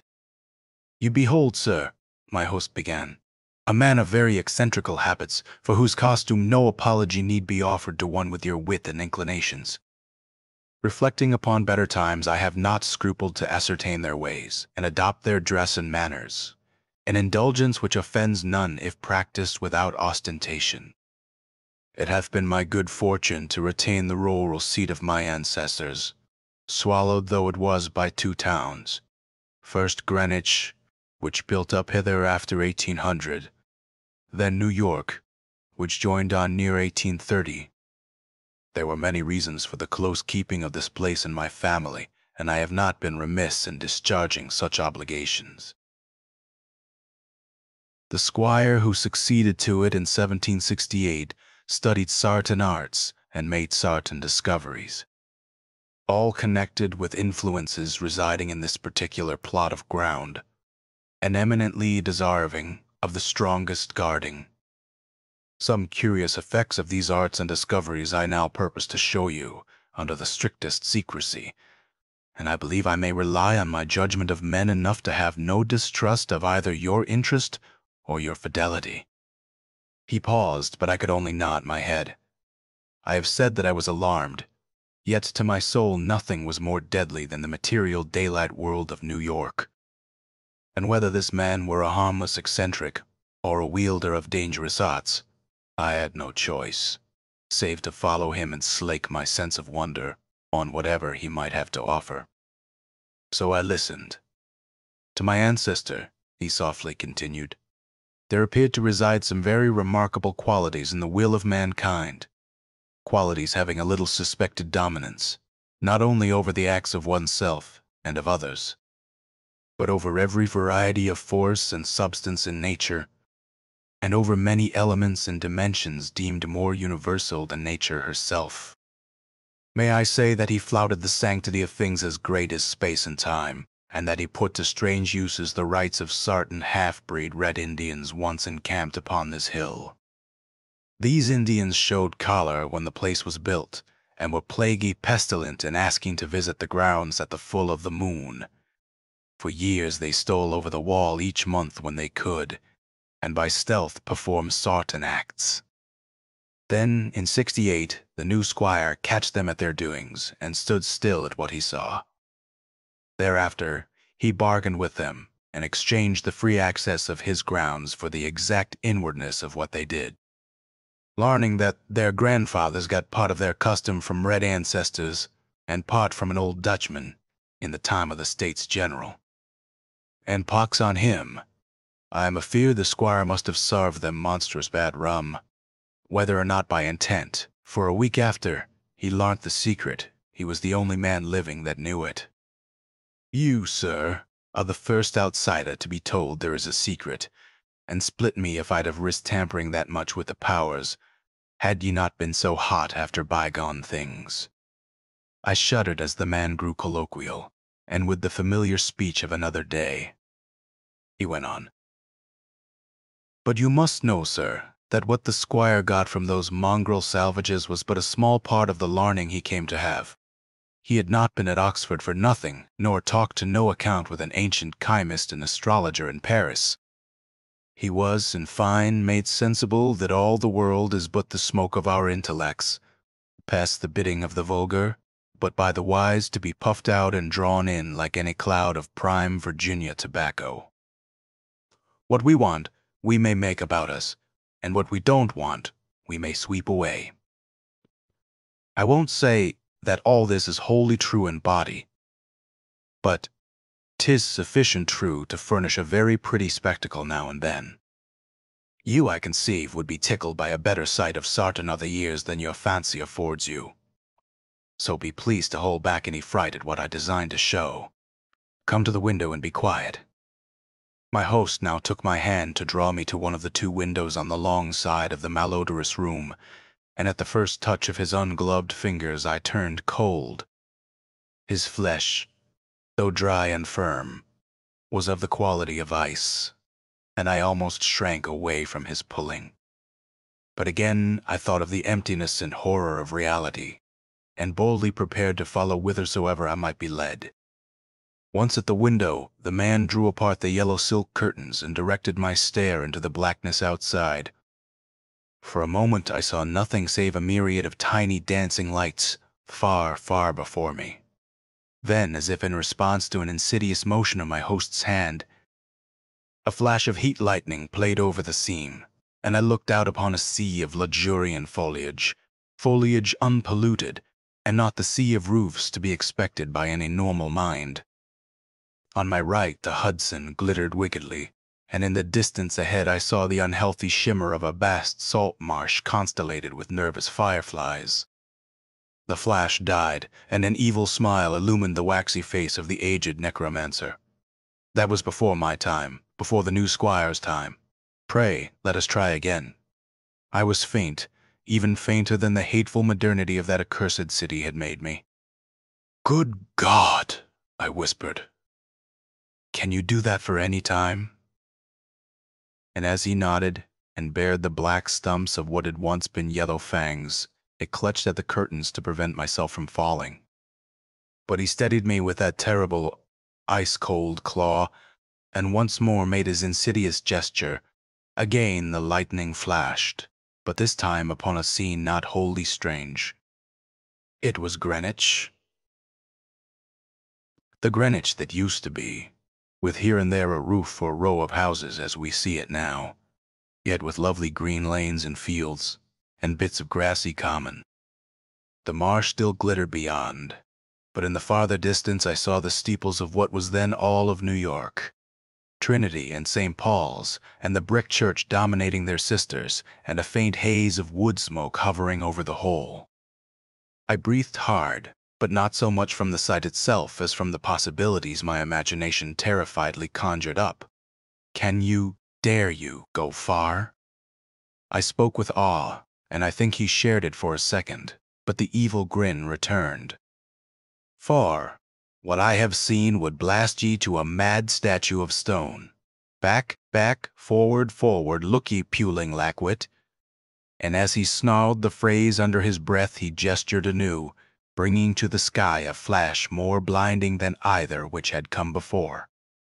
For full 3 seconds I could glimpse that pandemoniac sight, and in those seconds I saw a vista which will ever afterward torment me in dreams.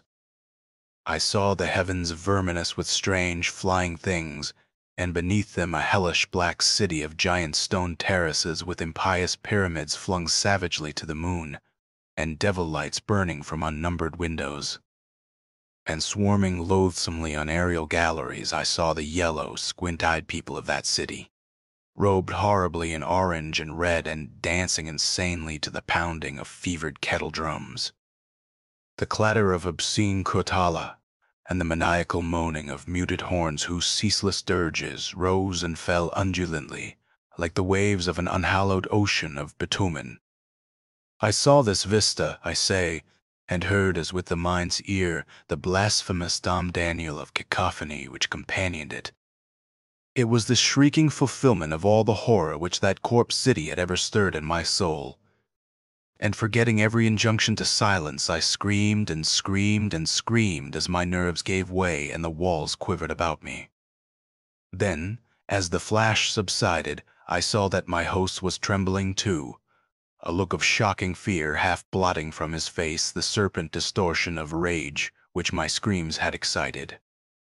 He tottered, clutched at the curtains as I had done before, and wriggled his head wildly, like a hunted animal.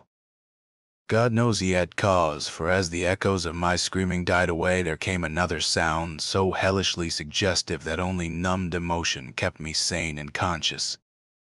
It was the steady, stealthy creaking of the stairs beyond the locked door, as with the ascent of a barefoot or skin-shod horde, and at last the cautious, purposeful rattling of the brass latch that glowed in the feeble candlelight. The old man clawed and spat at me through the moldy air and barked things in his throat as he swayed with the yellow curtain he clutched. "The full moon, damn ye, yeah! Yeah, yelping dog, ye called 'em, and they've come for me. Moccasin feet, dead men. Gad sink ye, ye red devils. But I poison no rum o' yours. Han I kept your pox-rotted magic safe? Ye swilled yourselves sick, curse ye, and ye must needs blame the squire. Let go you, unhand that latch, I've naught for ye here." At this point 3 slow and very deliberate raps shook the panels of the door, and a white foam gathered at the mouth of the frantic magician. His fright, turning to steely despair, left room for a resurgence of his rage against me, and he staggered a step toward the table on whose edge I was steadying myself. The curtains, still clutched in his right hand as his left clawed out at me, grew taut, and finally crashed down from their lofty fastenings, admitting to the room a flood of that full moonlight which the brightening of the sky had presaged. And those greenish beams the candles paled, and a new semblance of decay spread over the musk-reeking room with its wormy paneling, sagging floor, battered mantel, rickety furniture, and ragged draperies. It spread over the old man, too, whether from the same source or because of his fear and vehemence, and I saw him shrivel and blacken as he lurched near and strove to rend me with vulturine talons. Only his eyes stayed whole, and they glared with a propulsive, dilated incandescence which grew as the face around them charred and dwindled. The rapping was now repeated with greater insistence, and this time bore a hint of metal. The black thing facing me had become only a head with eyes, impotently trying to wriggle across the sinking floor in my direction, and occasionally emitting feeble little spits of immortal malice. Now, Swift and splintering blows assailed the sickly panels, and I saw the gleam of a tomahawk as it cleft the rending wood. I did not move, for I could not, but watched dazedly as the door fell in pieces to admit a colossal, shapeless influx of inky substance starred with shining, malevolent eyes. It poured thickly, like a flood of oil burst in a rotten bulkhead, overturned a chair as it spread, and finally flowed under the table and across the room to where the blackened head with the eyes still glared at me. Around that head it closed, totally swallowing it up, and in another moment it had begun to recede, bearing away its invisible burden without touching me, and flowing again out of that black doorway and down the unseen stairs, which creaked as before, though in reverse order. Then the floor gave way at last, and I slid gaspingly down into the nighted chamber below, choking with cobwebs and half swooning with terror. The green moon, shining through broken windows, showed me the hall door half open, and as I rose from the plaster-strewn floor and twisted myself free from the sagged ceiling, I saw sweep past it an awful torrent of blackness, with scores of baleful eyes glowing in it. It was seeking the door to the cellar, and when it found it, it vanished therein. I now felt the floor of this lower room giving as that of the upper chamber had done, and once a crashing above had been followed by the fall past the west window of something which must have been the cupola. Now liberated for the instant from the wreckage, I rushed through the hall to the front door, and finding myself unable to open it, seized a chair and broke a window, climbing frenziedly out upon the unkempt lawn where moonlight danced over yard-high grass and weeds. The wall was high, and all the gates were locked, but moving a pile of boxes in a corner, I managed to gain the top and cling to the great stone urn set there. About me in my exhaustion, I could see only strange walls and windows and old gambrel roofs. The steep street of my approach was nowhere visible, and the little I did see succumbed rapidly to a mist that rolled in from the river despite the glaring moonlight. Suddenly the urn to which I clung began to tremble as if sharing my own lethal dizziness, and in another instant my body was plunging downward to I knew not what fate. The man who found me said that I must have crawled a long way despite my broken bones, for a trail of blood stretched off as far as he dared look. The gathering rain soon effaced this link with the scene of my ordeal, and reports could state no more than that I had appeared from a place unknown at the entrance of a little black court off Perry Street. I never sought to return to those tenebrous labyrinths, nor would I direct any sane man thither if I could. Of who or what that ancient creature was, I have no idea, but I repeat that the city is dead and full of unsuspected horrors. Whither he has gone I do not know, but I have gone home to the pure New England lanes, up which fragrant sea winds sweep at evening. End of He by H P Lovecraft.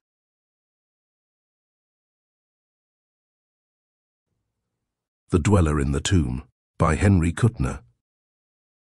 Author of Coffins for Six, Power of the Snake, etc. First published thrilling mystery, February 1937. The dust of centuries gives horrid birth to a thing of fleshly corruption. Menace, the night was thick with it. As I stood before the age-blackened door of the ancient Sussex castle, listening to the hurried pounding of hoofs dying away in the darkness, I felt the first warning of that frightful horror that was to engulf my wife, Lucille, and me, and send us to the brink of madness. 4. Faint, muffled as though it came from far underground, I seemed to hear a distant thudding from below, echoing the sounds of our guide's hasty retreat. As though something deep in the earth had awakened and was moving ponderously to investigate our arrival. I did not know then of the tomb beneath the castle, but I sensed something strangely amiss, something evil, that seemed to brood over the lichened stones, like a fetid exhalation rising from foul corruption. Lucille moved closer to me. There was fear in her blue eyes as she looked up at me. "Jim," she said, and I saw her shiver. "Do you feel it? That thing the driver told us about?" "Nonsense," I said. trying to make myself believe my words.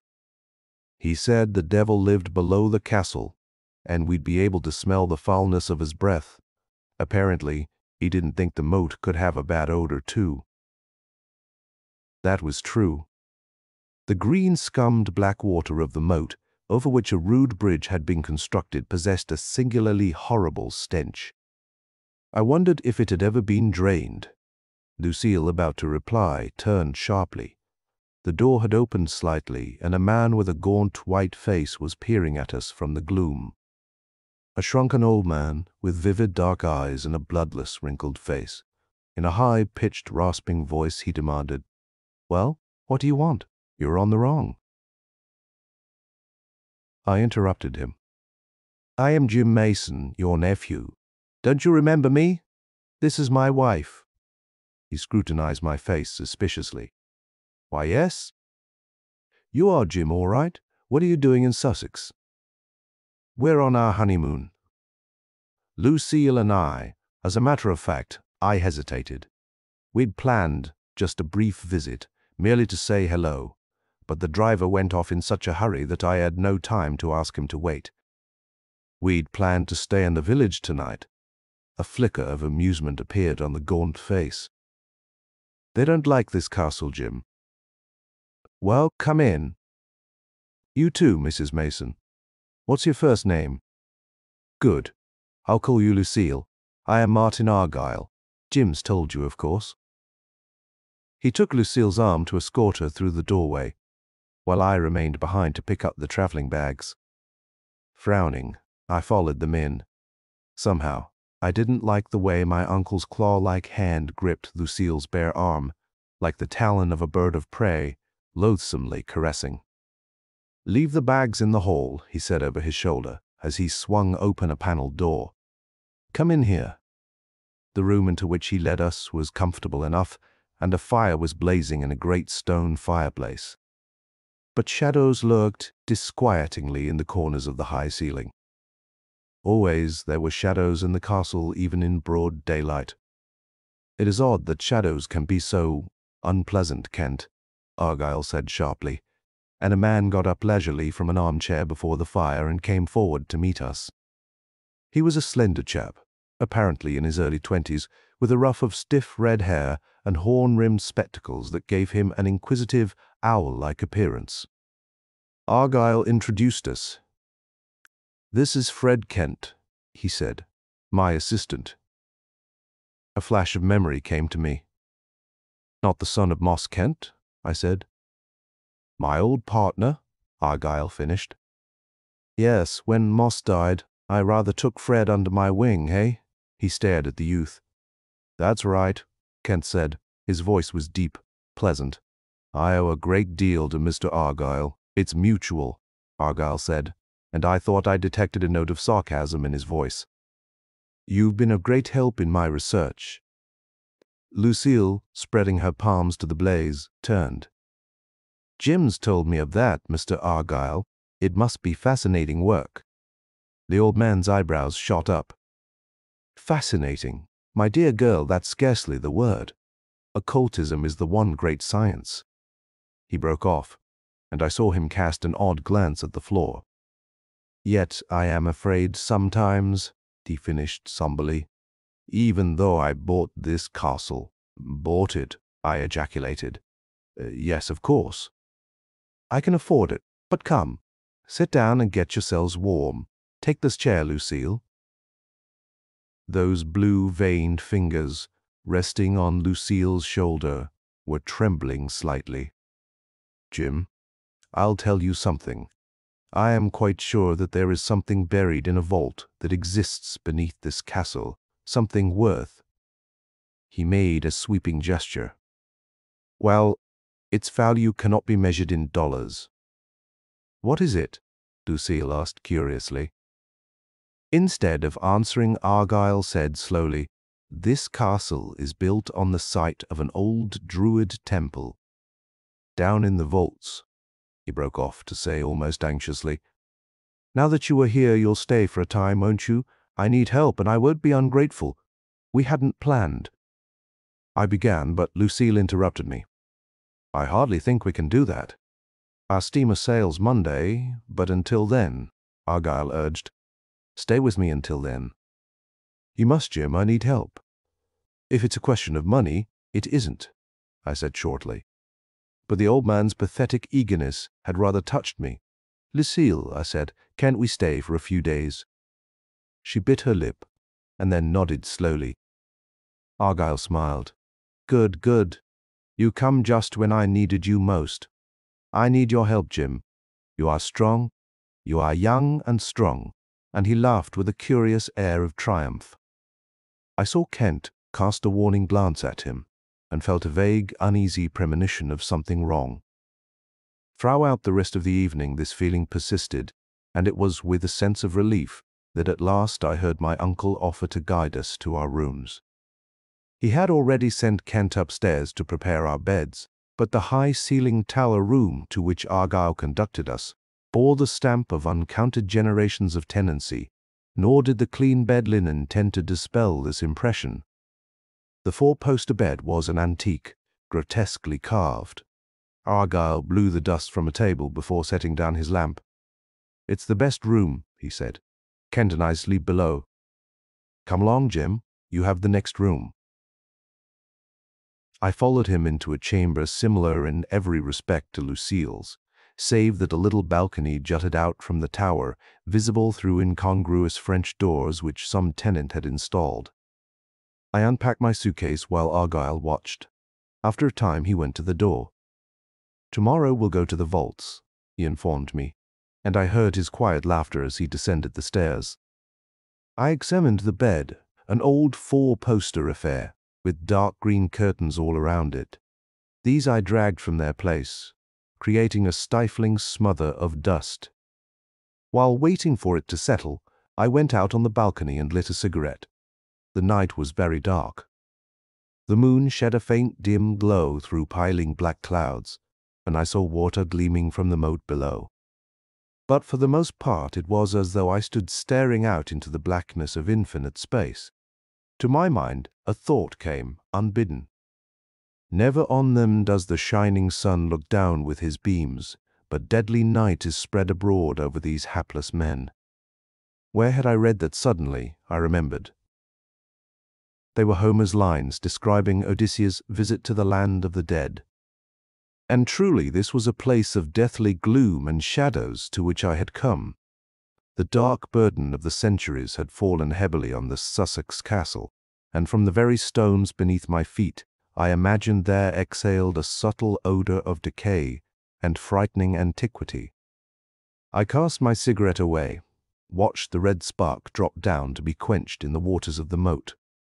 I turned to re-enter my room. An iron band gripped my throat. Agony, blinding, frightful, raced through me. I felt an inexorable grip tighten, shutting off my breath, lifting me from my feet. Desperately I clawed at my throat, felt a slender metallic strand slip beneath my fingers. Hoarse, choking groans forced themselves between my lips. If I could only grit the wire, support my weight, it slipped through my clutching fingers. I could get no purchase. Sparks of multicolored light flashed before my eyes. My head was swelling, turning into a huge ball of fire. From the blackness above me, a guttural voice rasped, "Fool, don't tamper with forbidden things. Go while you can. Let the dwellers sleep." There was a thudding, rhythmic, hurried pounding at my brain. The racing blood. No, the door of my room. Someone was knocking. They would not come in time. I would be dead very soon now, I knew. I tried to shriek for help, but the murderous loop kept me silent. The knocking grew louder. I heard someone calling my name and recognized the voice of Fred Kent, my uncle's assistant. The door wasn't locked. "Open it, fool, open it." Again the deep voice snarled out from above. "Doom will fall if the dweller is let out from his prison, for he is hungry and athirst." The door opened. Kent stood in the doorway. I saw him dimly through staring eyes. He glanced about the room, abruptly paused, frozen, as his eyes met mine. Then he was racing toward the window. The iron grip about my throat relaxed. I collapsed, choking for air. To my ears came a faint whisper, fading, vanishing into the distance. He is hungry and athirst, then only blackness. Something was biting my throat, something hot, burning. I coughed, spluttered, and opened my eyes. I was on the bed, and bending over me was Kent, intent upon forcing brandy between my lips. I pushed the glass away, struggled to sit up. Kent's arm about my shoulders supported me. "What was it, old man?" he asked quietly. There was a strange look in his eyes, behind the shell-rimmed glasses. Was it fear? I could not be sure. I told him. He frowned, shaking his head. "I can't imagine," he said. "But look here, Mason, I'd rather you wouldn't tell Argyle of this. He hesitated, went on slowly. "Sometimes I am rather afraid of him, in spite of all he's done for me." "I see," I said. "Well, that's all right. Perhaps it will be better. I don't want to worry Lucille either, but I am going to get her away from this death trap." Kent pushed out his lower lip. He took off his glasses and polished them reflectively. "That's really why I came up here," he said. "Here, take another nip of brandy. There is no use going after the fellow, whoever he was. You were out for fully 15 minutes. And besides, I want to tell you," he went on quietly, his calm, restrained voice lending an added touch of terror to the fantastic tale he related. As I listened, a weird spell of horror seemed to close in upon me, a nightmare menace from the foul and hidden depths of antiquity. He told of his coming to the castle, for a purpose Argyle would not explain to him until a few days before our coming. "He took me down into the vaults," he said, and I saw little beads of perspiration sprinkling his forehead. Black as midnight, filthy with cobwebs and infested with insects, spiders as big as walnuts, and ugly little yellow centipedes that flashed away almost before you could see them. There are 7 vaults down below the castle, and in the lowest vault is the door. An iron door, rusted and barred, but we opened it with chisels and hammers. We had to wait half an hour before the air in that locked vault became breathable. And it was empty. Argyle told me to dig. They buried it deep, he said. I had no idea what he meant. Then I sweated and dug there until I had a shallow crater about 8 feet deep. And finally, about noon the day before yesterday, I struck something that sent out a hollow clang. I kept on digging. Kent brushed the perspiration from his forehead, went on. I uncovered an iron disc embedded in the solid rock. Several iron bars lay across it, their ends hidden in slots in the stone. After a great deal of hammering, we slid the bars into their slots and pried up the iron disc. Directly beneath it was another disc, warped and bent, as though terrific pressure had been applied to it from below. Argyle was tremendously excited. As he babbled, I finally managed to make out that this was the ancestral tomb of somebody or other. And finally I said impatiently, "Well, let's open it then," and I sent the crowbar swinging down. I don't know how to tell this, Mason. I've seen some odd things during my association with Argyle. Occult research isn't all fun, you know. But this, well. Argyle shrieked out a warning and caught me about the waist, deflecting the blow. As it was, the bar hit the iron near its edge and crashed through the metal. What happened after that? It's rather blurred and indistinct. I felt the crowbar jerked from my hand and drawn out of sight below the metal disc. Good Lord, Mason. Something pulled that crowbar out of my grip as though I had been a child, and I had been clutching it with all my strength. As I watched, I saw the iron disc bulge upward, cracking and snapping. Argyle sucked in his breath, but the disc did not rip open, as I feared. Then I heard it, a little gasp from the doorway. I turned. It was Lucille, in a flimsy negligee that revealed rather than concealed the rounded contours of her body. She hurried forward, her face chalk white. I drew her within my arms. Her heart was beating furiously. "Jim," she said, "I heard. We've got to get out of here now. Perhaps it's just as well," Kent said. "I'll give you the keys to my car, or I'll drive you to the village myself." "That's considerate of you, Fred," my uncle's high-pitched voice said mockingly. He stood in the doorway, his wrinkled face twisted into a saturnine grin. In his hand was a gleaming, vicious automatic. He gestured with it peremptorily. "Stand up, Jim, you too, Lucille. That's right, line up, like good children." His cackling laugh sent an icy chill down my spine. The man must be mad. He read my thought with uncanny accuracy. "No, I am sane enough, Jim, as you'll find out. Fred has been telling you things, hasn't he?" "Has he? What's the matter with your neck?" He pointed at the livid wheal on my throat. In the back of my mind had been the thought that Argyle had been responsible for the attack on the balcony. But apparently he knew nothing of it, or was he shamming ignorance? "Nothing's the matter with it," I said. He hesitated, then shrugged. "Since Fred has so kindly told you of my experiment, you may as well know the rest of it. You fools who laugh at occultism. Well, you'll know the embrace of the Dweller very soon now, the Dweller."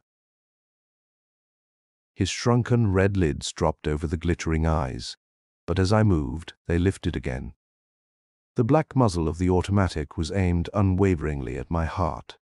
My researches enabled me to discover the Dweller. I found a manuscript, or rather, Fred found it, in an old London garret in a bundle of waste paper, and there I learned of what lies beneath this castle. Ages ago, when the old Druid gods were worshipped at Stonehenge, when oak and mistletoe was sacred in Britain, there was a temple of the sun in this spot. This I have learned. The chief priest was an adept who spent his life delving into occult mysteries and secrets and acquiring a vast knowledge of the black arts. So great were his powers that when his time came to die, he was able to defeat death to live on. But changed. When he defeated death, he was no longer completely human, and so the Druids buried him below the Adytum, in the cavern that still exists below this castle. Below the iron disc Fred uncovered. Argyle's eyes were blazing now, and he was trembling visibly. But the automatic was rock steady. In the manuscript I mentioned, I found a tremendous secret. I learned that the Druid priest, the dweller beneath this castle, can be freed from his age-old prison and enslaved. The man who enslaves the dweller becomes master of all the powers of the Druids, powers and knowledge long since forgotten. The stars. He was almost shrieking now. The stars will be within my reach. "Do you mean to open the tomb now?" Kent asked. Regil nodded quickly. He began to speak, but Kent, his nerves apparently snapping under the strain, burst out, "But the dweller. If you do that, the dweller will be freed." My uncle suddenly became quiet. He smiled very grimly. "Have you forgotten the sacrifice?" he asked. "The dweller will not be dangerous to me." Kent paled. He nodded slowly, and at Argyle's peremptory gesture moved toward the door. For a moment I hesitated, then, at Argyle's frown, followed him, my arm about Lucille, procession of the damned, marching down to the abyss. First came Kent, then Lucille and myself, and finally Argyle at our heels, urging us on with that deadly automatic. Down from the tower, down steep stone steps into a dungeon-like underground room, Argyle had picked up a lamp from a table in the hall and through an arched opening in the wall. 7 vaults festooned with grey cobwebs. Thin strands brushed my face and clung tenaciously. "I was down here yesterday," Argyle said from behind us. "But the spiders spin fast." There was an iron door ajar in the wall of the 7th vault, and through this we passed. We were in a narrow little chamber, empty, dank and odorous. There was a deep crater-like hole in the dirt floor, and at its bottom I saw a rusted iron disc, warped and bent. Suddenly I felt sick and giddy. I knew Lucille must be feeling even worse. "Buck up," I said in a whisper. "We'll get out of this, dear." Argyle barked a command, and Kent turned away, picked up a crowbar that leaned against the wall. Under the menace of the gun, he descended into the pit and began to break through the thin barrier of iron. Did I hear footsteps, thudding, distant footsteps, from below? Argyle heard them, for he gave a triumphant cackle of laughter. "Quicker, Fred, quicker!" he snarled. We must be ready. I could not see Kent's face in the shadow, but he attacked the disc with redoubled vigor. As it gave way, he scrambled up the side of the pit. Gay! Bregill moved closer to the brink, peering down with quick side glances at us. I caught a glimpse of a dark, rough floor of stone beneath the disc, and on it was a low, oval platform, apparently intended to hold a coffin, but now empty. And, too, the light mercilessly revealed curious tracks upon the floor, dark oval patches far too huge for any human footprint. Thud, thud. Rhythmic padding of giant feet. I felt a presence in the tomb beneath us. There was an uneasy rustling and shifting, and Argyle shrieked in triumph and leaped back. "The dweller," he screamed. "He comes." He paused to set down the lamp carefully on the floor. I felt Kent nudge me, urge me back from the pit. I put my arm protectingly about Lucille. Something was rising from the ancient tomb, something huge and black, rising inexorably into view, very slowly. Something vaguely anthropoid in outline, but covered with a foul and glistening slime. "The druid priest," I heard Kent whisper hoarsely. "The dweller in the tomb." Bloated and huge and vile beyond imagination it arose. The essence of all foulness and evil face, it had none. From a featureless black globe a single glowing eye peered frightfully. The long ape-like arms ended in great horny claws. Gagil sprang toward us, the automatic menacing. He seized Lucille, jerked her away before I could prevent it. His clawing hand clutched at her negligee, ripped it from her. With a vicious push, he sent her prone on the edge of the pit. She lay there, unmoving, cursing. I sprang forward, felt Kent seize me. "Wait, man, wait," he whispered urgently. I tried to pull free, but he held me in an iron grip. The dweller began to march up the side of the pit, slowly, ponderously. It did not pause at the nude form of Lucille. Instead, it strode on, toward Argyle, and my uncle, his face a death mask, drained of blood, retreated. Slowly and slowly the dweller followed him. Once Argyle tried to dodge past to the door, but the monstrous being was too quick, despite its bulk. And eventually the old man was pinned in a corner, while we watched, scarcely daring to breathe. Gregill's nerve broke. He screamed maledictions, frantic appeals. "Take them!" he shrieked at the being. "3 of them for the sacrifice! Take!"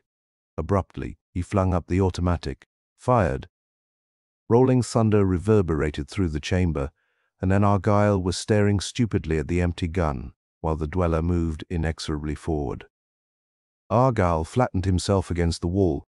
His face was frightful, his mouth hung lax, and his staring eyes were frozen, glaring at the inhuman horror so close to him. A crab-like claw swung up for Argyle's throat. With a scream of utter, agonized horror, my uncle collapsed. Tottered and dropped, and lay in a limp heap on the ground, his white face staring up blindly in the dim light of the lamp. I saw that he was dead. I heard the bark of a shot. Kent had pushed past me, a gun in his hand. Again the weapon roared. The dweller turned very slowly. The single eye seemed to glare at us malefically. Kent sent shot after shot into the gross, hideous body. And the dweller fell, toppled and crashed to the ground beside my uncle, and lay writhing with curiously worm-like motions. Kent kept pumping bullets into it. Then I heard it, the thing that made me catch my breath in sheer amazement as I stared at the thing on the floor. While from the faceless, slimy head of the creature, a voice croaked, "Curse you, Kent, you blasted double-crosser." The words ended in the harsh death rattle. For an eternity, it seemed, I stood there, my mind working at lightning speed. I heard Kent's voice, all the assumed fear gone from it.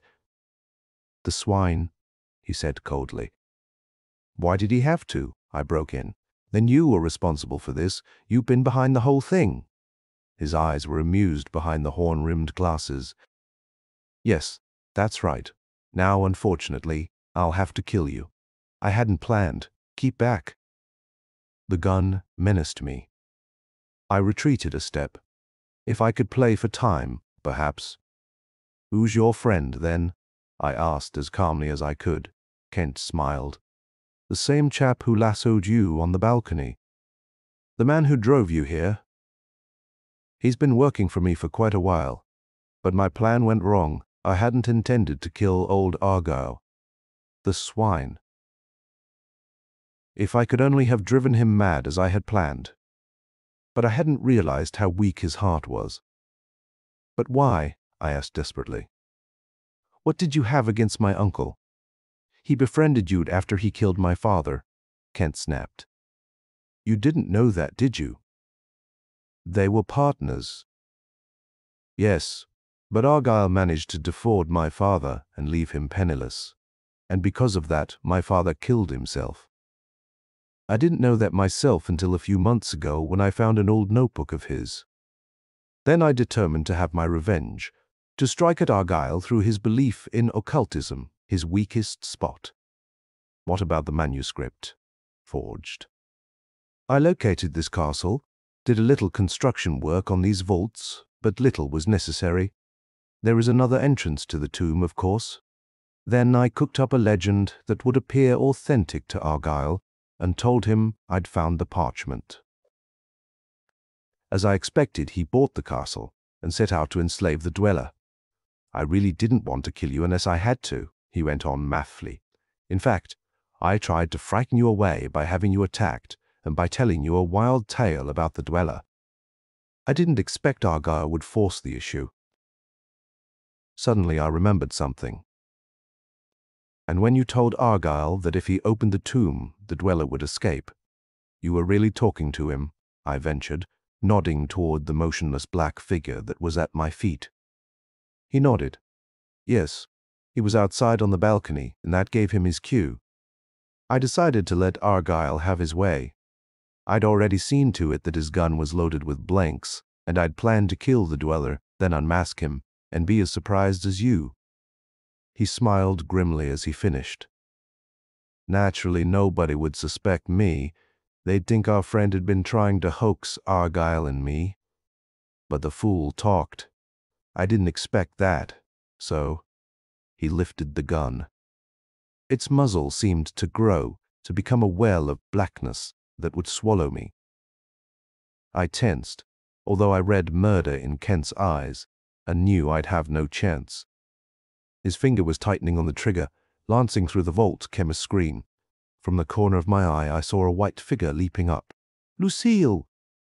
Racing toward the door, in a flash, I saw her plan. Kent would not dare to let her escape. The muzzle of the gun wavered, turned away momentarily. I leapt, flame, seared my side as the gun blasted. I clinched with Kent, gripped his wrist, and forced the gun up. Again it roared, and I heard the bullet whine as it ricocheted from the walls.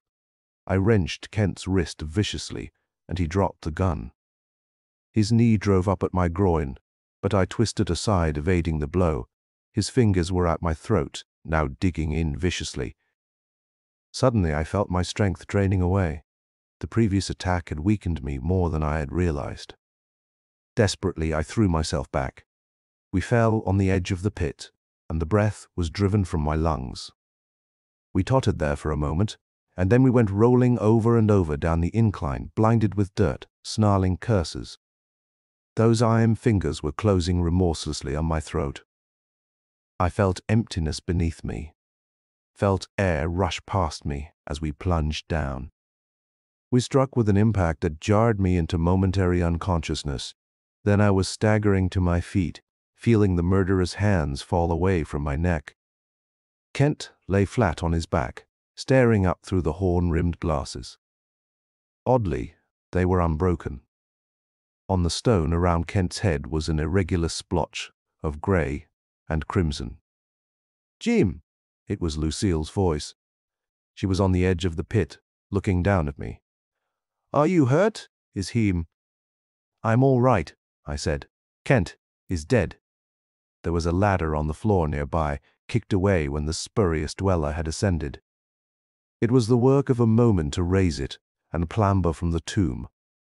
I picked up Lucille's negligee, and she wrapped it around her as we hurried through the vaults and up into the great hall of the castle. And there, as I looked down into my wife's blue eyes, so close and so tender, I felt that the shadow of evil that had brooded over us had passed away forever. End of The Dweller in the Tomb by Henry Kuttner. The Parenticide Club by Ambrose Bierce. My favorite murder, having murdered my mother, under circumstances of singular atrocity, I was arrested and put upon my trial, which lasted 7 years. In charging the jury, the judge of the Court of Acquittal remarked that it was one of the most ghastly crimes that he had ever been called upon to explain away. At this my attorney rose and said, "May it please your honor, crimes are ghastly or agreeable only by comparison. If you are familiar with the details of my client's previous murder of his uncle, you would discern in his later offense, if offense it may be called, something in the nature of tender forbearance and filial consideration for the feelings of the victim. The appalling ferocity of the former assassination was indeed inconsistent with any hypothesis but that of guilt, and had it not been for the fact that the honorable judge before whom he was tried was the president of a life insurance company that took risks on hanging, and in which my client held a policy, it is hard to see how he could decently have been acquitted.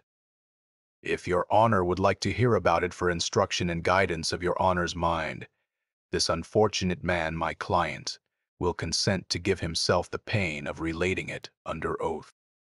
The district attorney said, "Your honor, I object. Such a statement would be in the nature of evidence, and the testimony in this case is closed." The prisoner's statement should have been introduced 3 years ago in the spring of 1881. "In a statutory sense," said the judge, "you are right, and in the court of objections and technicalities you would get a ruling in your favor, but not in a court of acquittal. The objection is overruled." "I accept," said the district attorney. "You cannot do that," the judge said. "I must remind you that, in order to take an exception, you must first get this case transferred for a time to the Court of Exceptions on a formal motion duly supported by affidavits. A motion to that effect by your predecessor in office was denied by me during the first year of this trial. Mr. Clerk, swear the prisoner."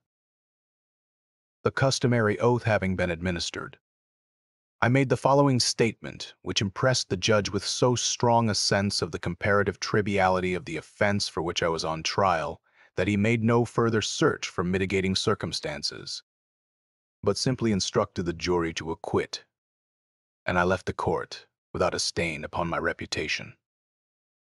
I was born in 1856 in Kalamaki, Michigan, of honest and reputable parents, one of whom Heaven has mercifully spared to comfort me in my later years. In 1867, the family came to California and settled near Nigger Head, where my father opened a road agency and prospered beyond the dreams of avarice.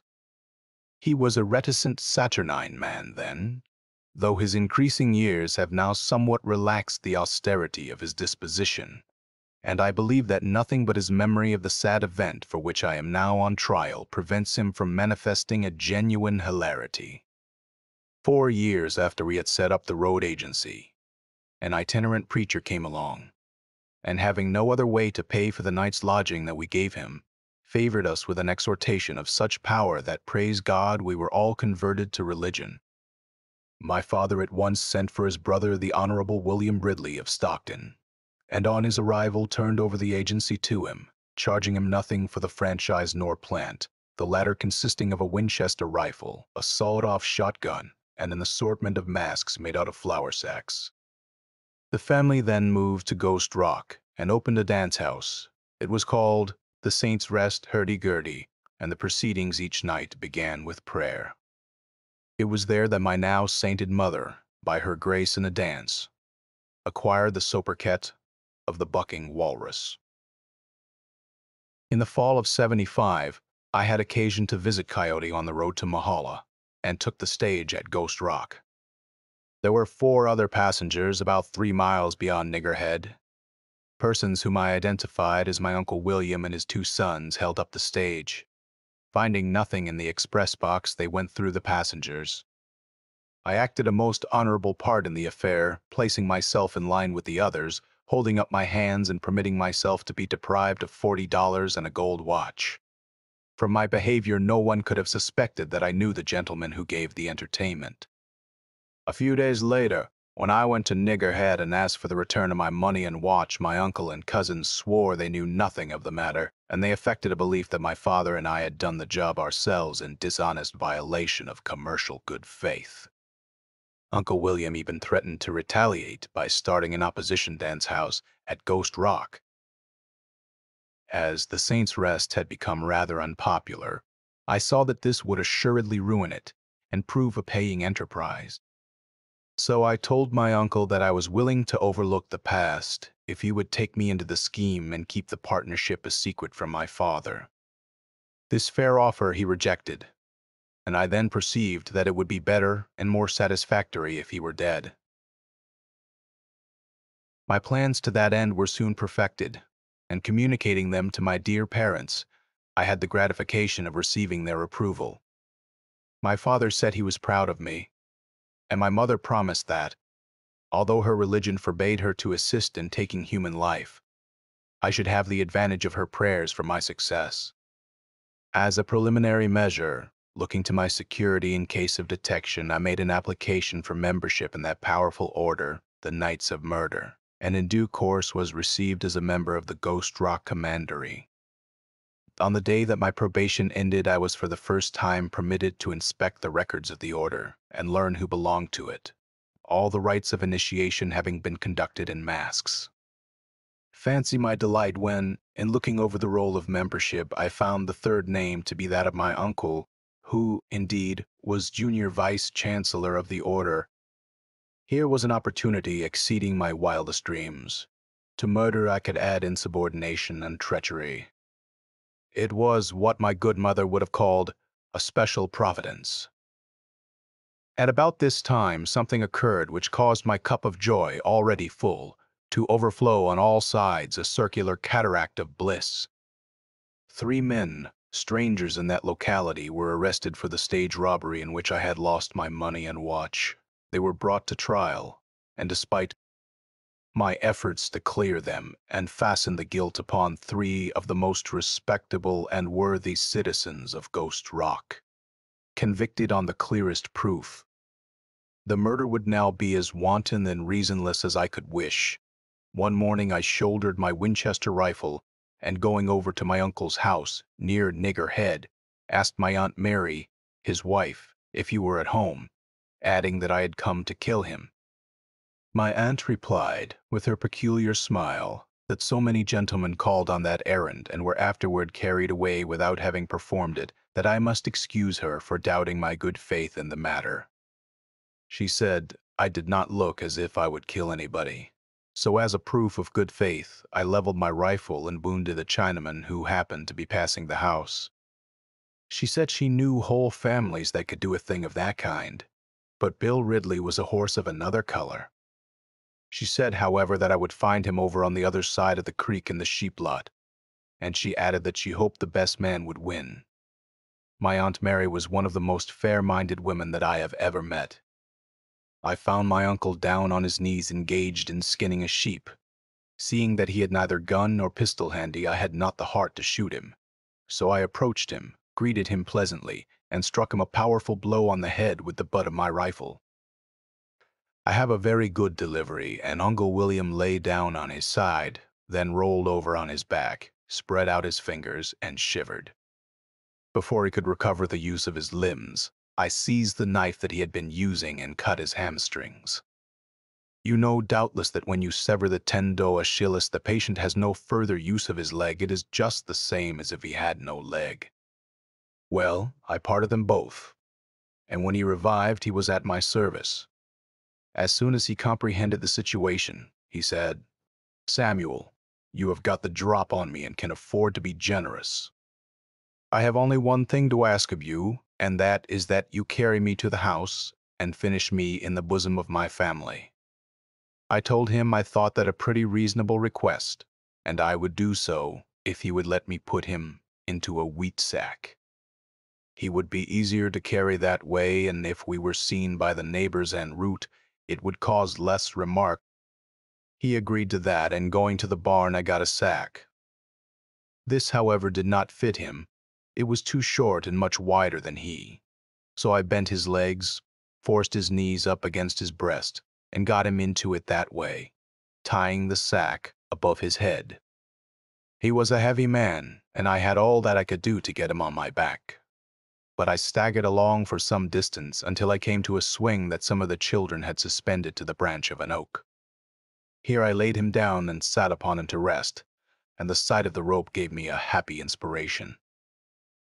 In 20 minutes, my uncle, still in the sack, swung free to the sport of the wind. I had taken down the rope, tied one end tightly about the mouth of the bag, thrown the other across the limb, and hauled him up about 5 feet from the ground. Fastening the other end of the rope also about the mouth of the sack, I had the satisfaction to see my uncle converted into a large, fine pendulum. I must add that he was not himself entirely aware of the nature of the change that he had undergone in his relation to the exterior world, though in justice to a good man's memory, I ought to say that I do not think he would, in any case, have wasted much of my time in vain remonstrance. Uncle William had a ram that was famous in all that region as a fighter. It was in a state of chronic constitutional indignation. Some deep disappointment in early life had soured its disposition, and it had declared war upon the whole world. To say that it would butt anything accessible is but faintly to express the nature and scope of its military activity. The universe was its antagonist, its methods that of a projectile. It fought like the angels and devils in mid-air, cleaving the atmosphere like a bird describing a parabolic curve and descending upon its victim, at just the exact angle of incidence to make the most of its velocity and weight. Its momentum, calculated in foot-tons, was something incredible. It had been seen to destroy a 4-year-old bull by a single impact upon that animal's gnarly forehead. No stone wall had ever been known to resist its downward swoop. There were no trees tough enough to stay it. It would splinter them into matchwood and defile their leafy honors in the dust. This irascible and implacable brute, this incarnate thunderbolt, this monster of the upper deep, I had seen reposing in the shade of an adjacent tree, dreaming dreams of conquest and glory. It was with a view to summoning it forth to the field of honor that I suspended its master in the manner described. Having completed my preparations, I imparted to the avuncular pendulum a gentle oscillation, and retiring to cover behind a contiguous rock, lifted up my voice in a long, rasping cry whose diminishing final note was drowned in a noise like that of a swearing cat, which emanated from the sack. Instantly that formidable sheep was upon its feet and had taken in the military situation at a glance. In a few moments it had approached, stamping, to within 50 yards of the swinging foeman, who, now retreating and anon advancing, seemed to invite the fray. Suddenly I saw the beast's head drop earthward, as if depressed by the weight of its enormous horns. Then a dim, white, wavy streak of sheep prolonged itself from that spot in a generally horizontal direction to within about 4 yards of a point immediately beneath the enemy.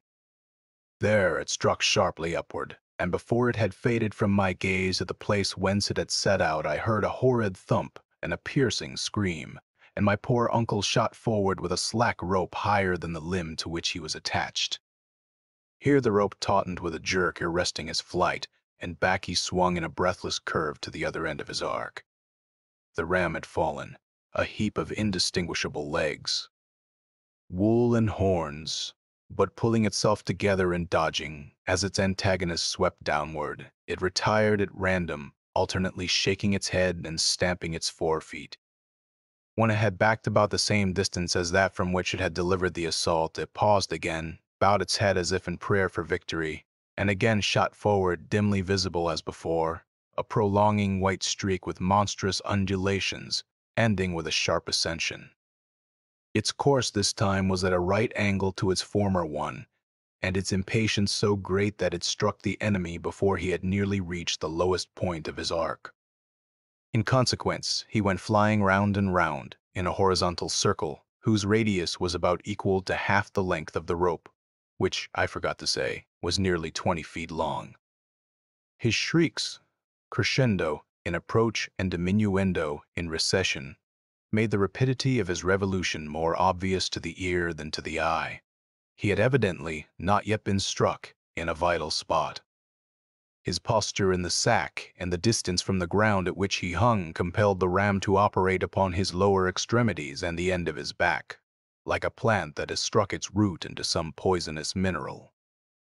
My poor uncle was dying slowly upward. After delivering its second blow, the ram had not again retired. The fever of battle burned hot in its heart. Its brain was intoxicated with the wine of strife. Like a pugilist who, in his rage, forgets his skill and fights ineffectively at half-arm's length, the angry beast endeavored to reach its fleeting foe by awkward vertical leaps as he passed overhead. Sometimes, indeed, succeeding in striking him feebly, but more frequently overthrown by its own misguided eagerness.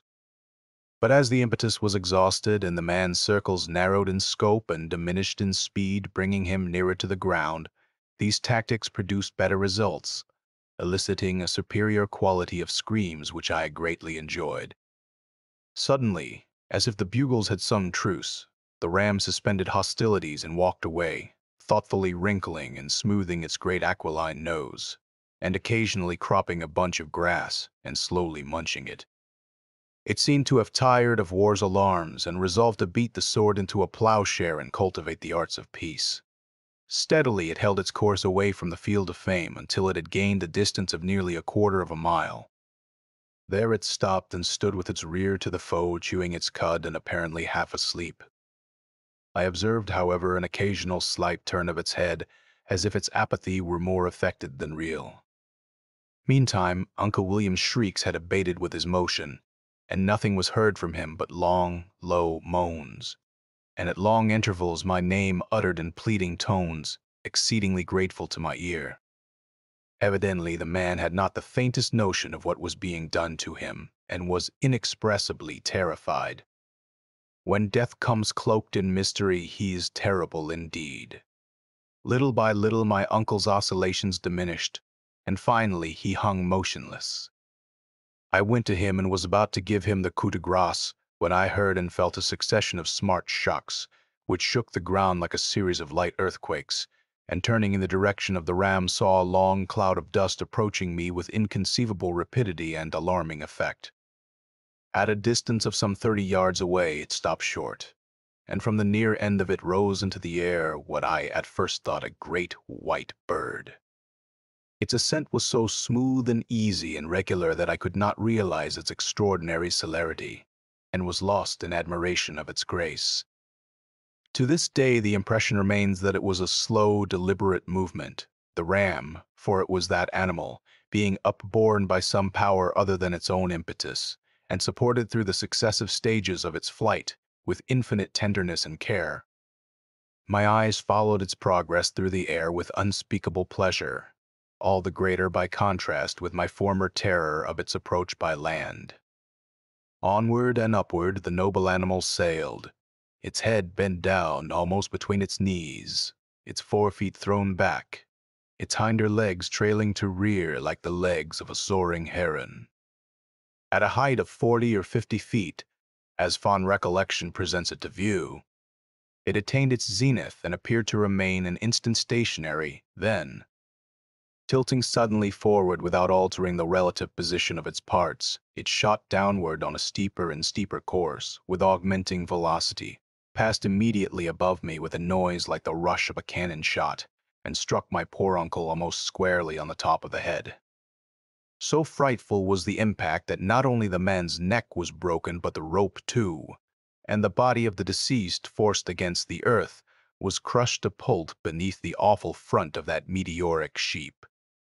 The concussion stopped all the clocks between Lone Hand and Dutch Dan's, and Professor Davidson, a distinguished authority in matters seismic, who happened to be in the vicinity, promptly explained that the vibrations were from north to southwest.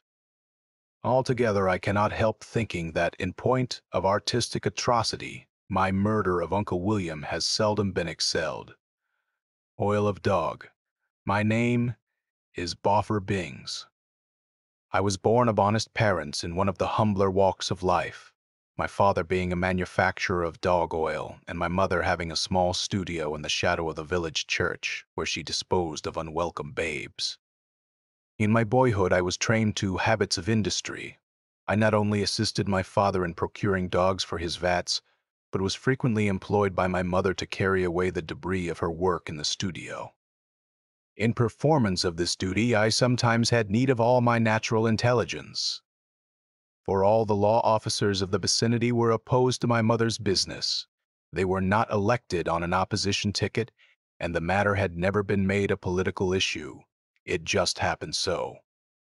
My father's business of making dog oil was naturally less unpopular, though the owners of missing dogs sometimes regarded him with suspicion, which was reflected to some extent upon me. My father had as silent partners all the physicians of the town, who seldom wrote a prescription which did not contain what they were pleased to designate as "Ol' Can." It is really the most valuable medicine ever discovered. But most persons are unwilling to make personal sacrifices for the afflicted, and it was evident that many of the fattest dogs in town had been forbidden to play with me, a fact which pained my young sensibilities, and at one time came near driving me to become a pirate. Looking back upon those days, I cannot but regret, at times, that by indirectly bringing my beloved parents to their death, I was the author of misfortunes, profoundly affecting my future. One evening, while passing my father's oil factory with the body of a foundling from my mother's studio, I saw a constable who seemed to be closely watching my movements. Young as I was, I had learned that a constable's acts, of whatever apparent character, are prompted by the most reprehensible motives, and I avoided him by dodging into the oilery by a side door which happened to stand ajar. I locked it at once, and was alone with my dead. My father had retired for the night. The only light in the place came from the furnace, which glowed a deep, rich crimson under one of the vats, casting ruddy reflections on the walls. Within the cauldron, the oil still rolled in indolent ebullition, occasionally pushing to the surface a piece of dog. Seating myself to wait for the constable to go away, I held the naked body of the foundling in my lap, and tenderly stroked its short, silken hair. Ah, how beautiful it was!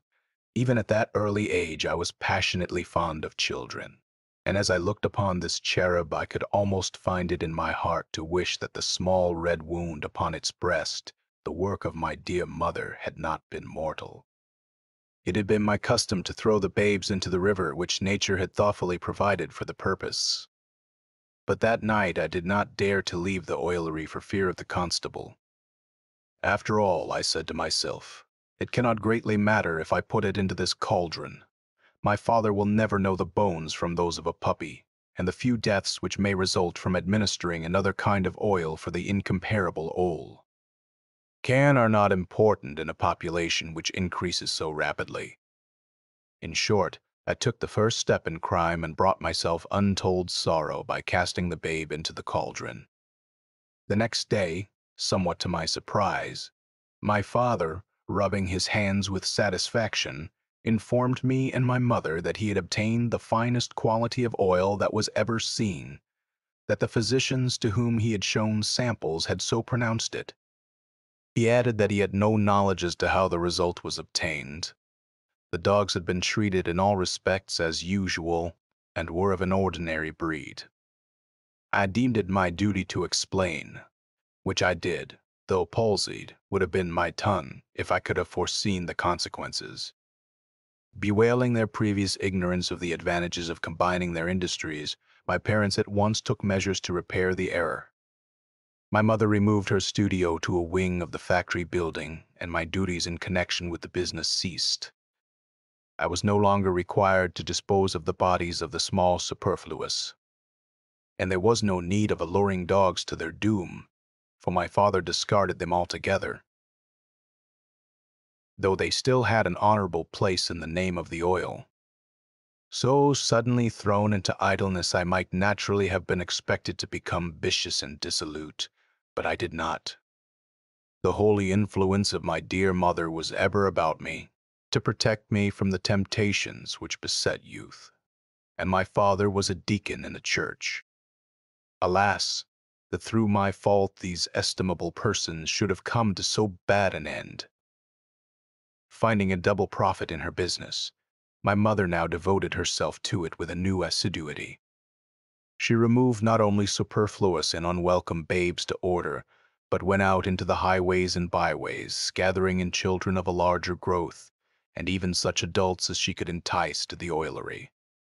My father, too, enamored of the superior quality of oil produced, purveyed for his vats with diligence and zeal.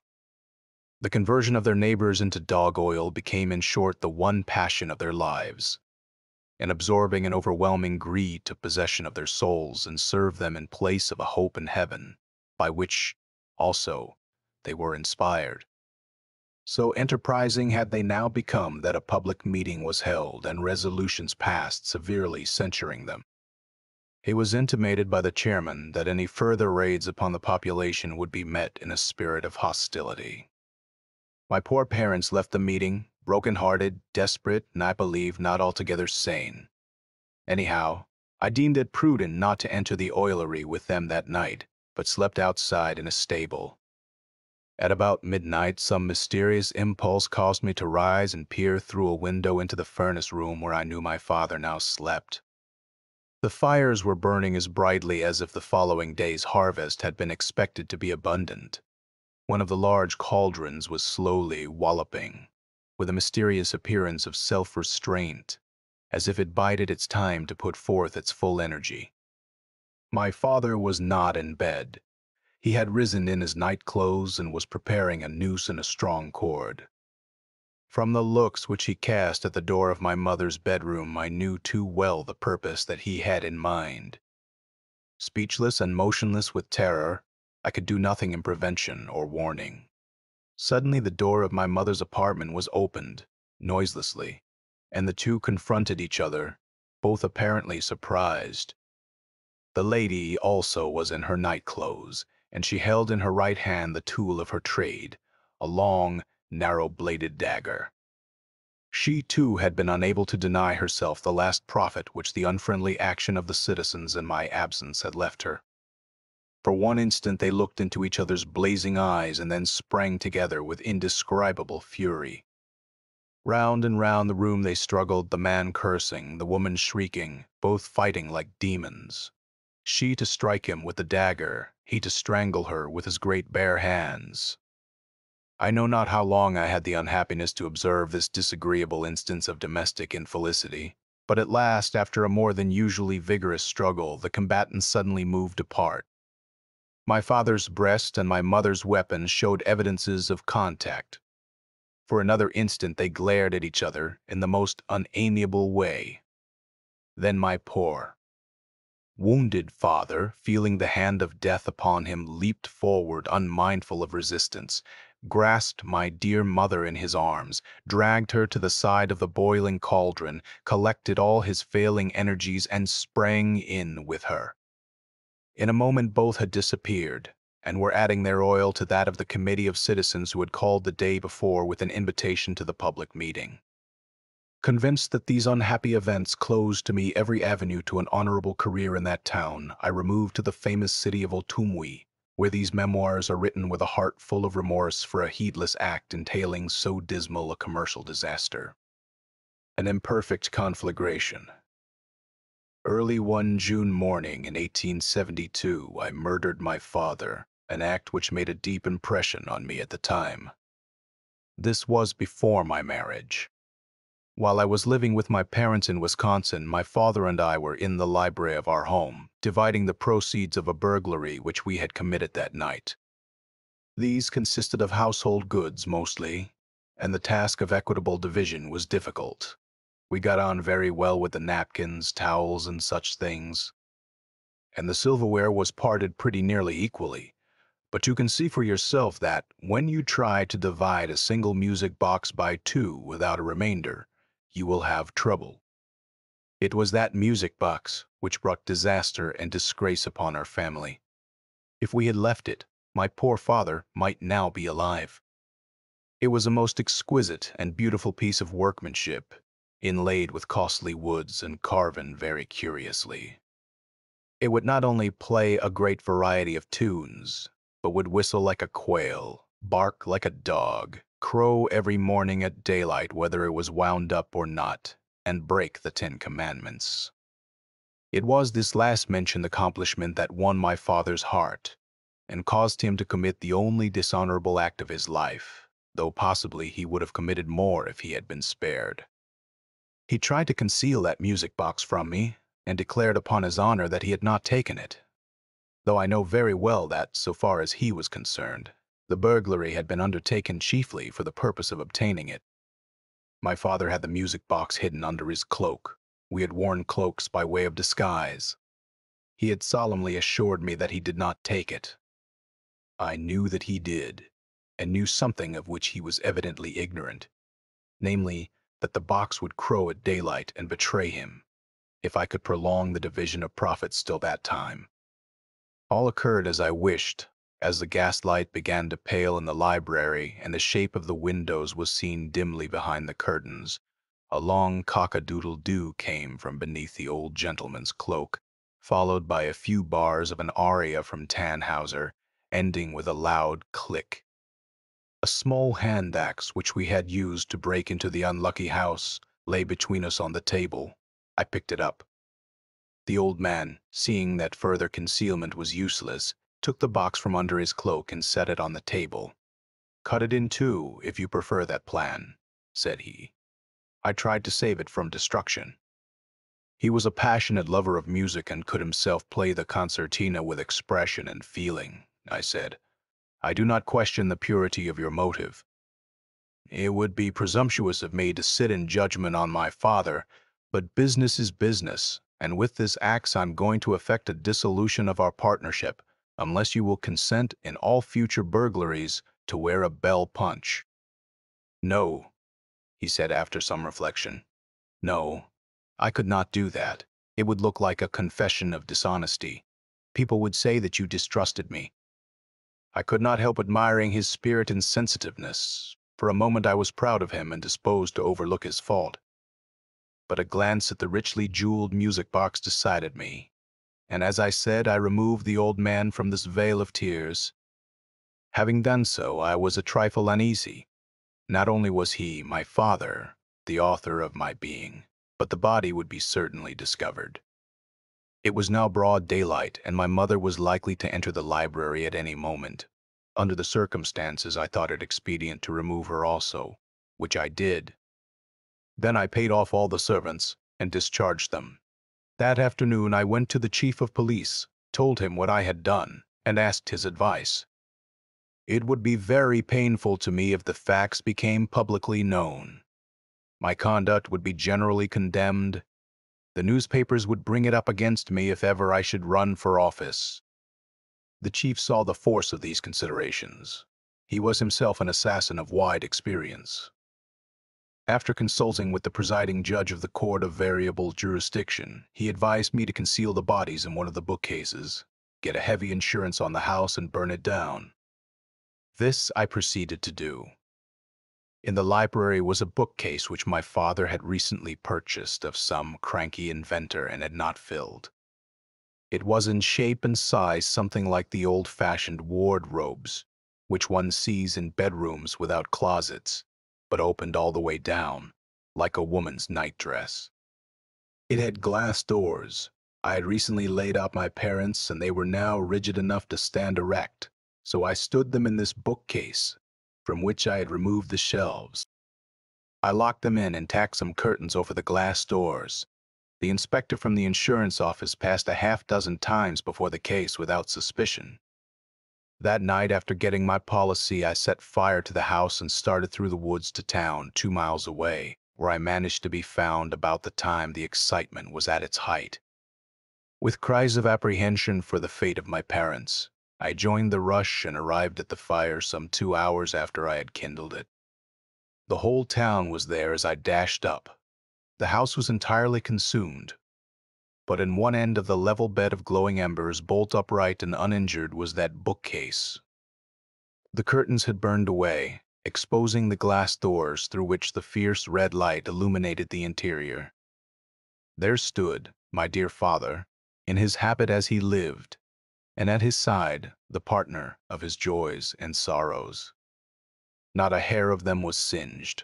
Their clothing was intact. On their heads and throats the injuries which in the accomplishment of my designs I had been compelled to inflict were conspicuous. As in the presence of a miracle, the people were silent.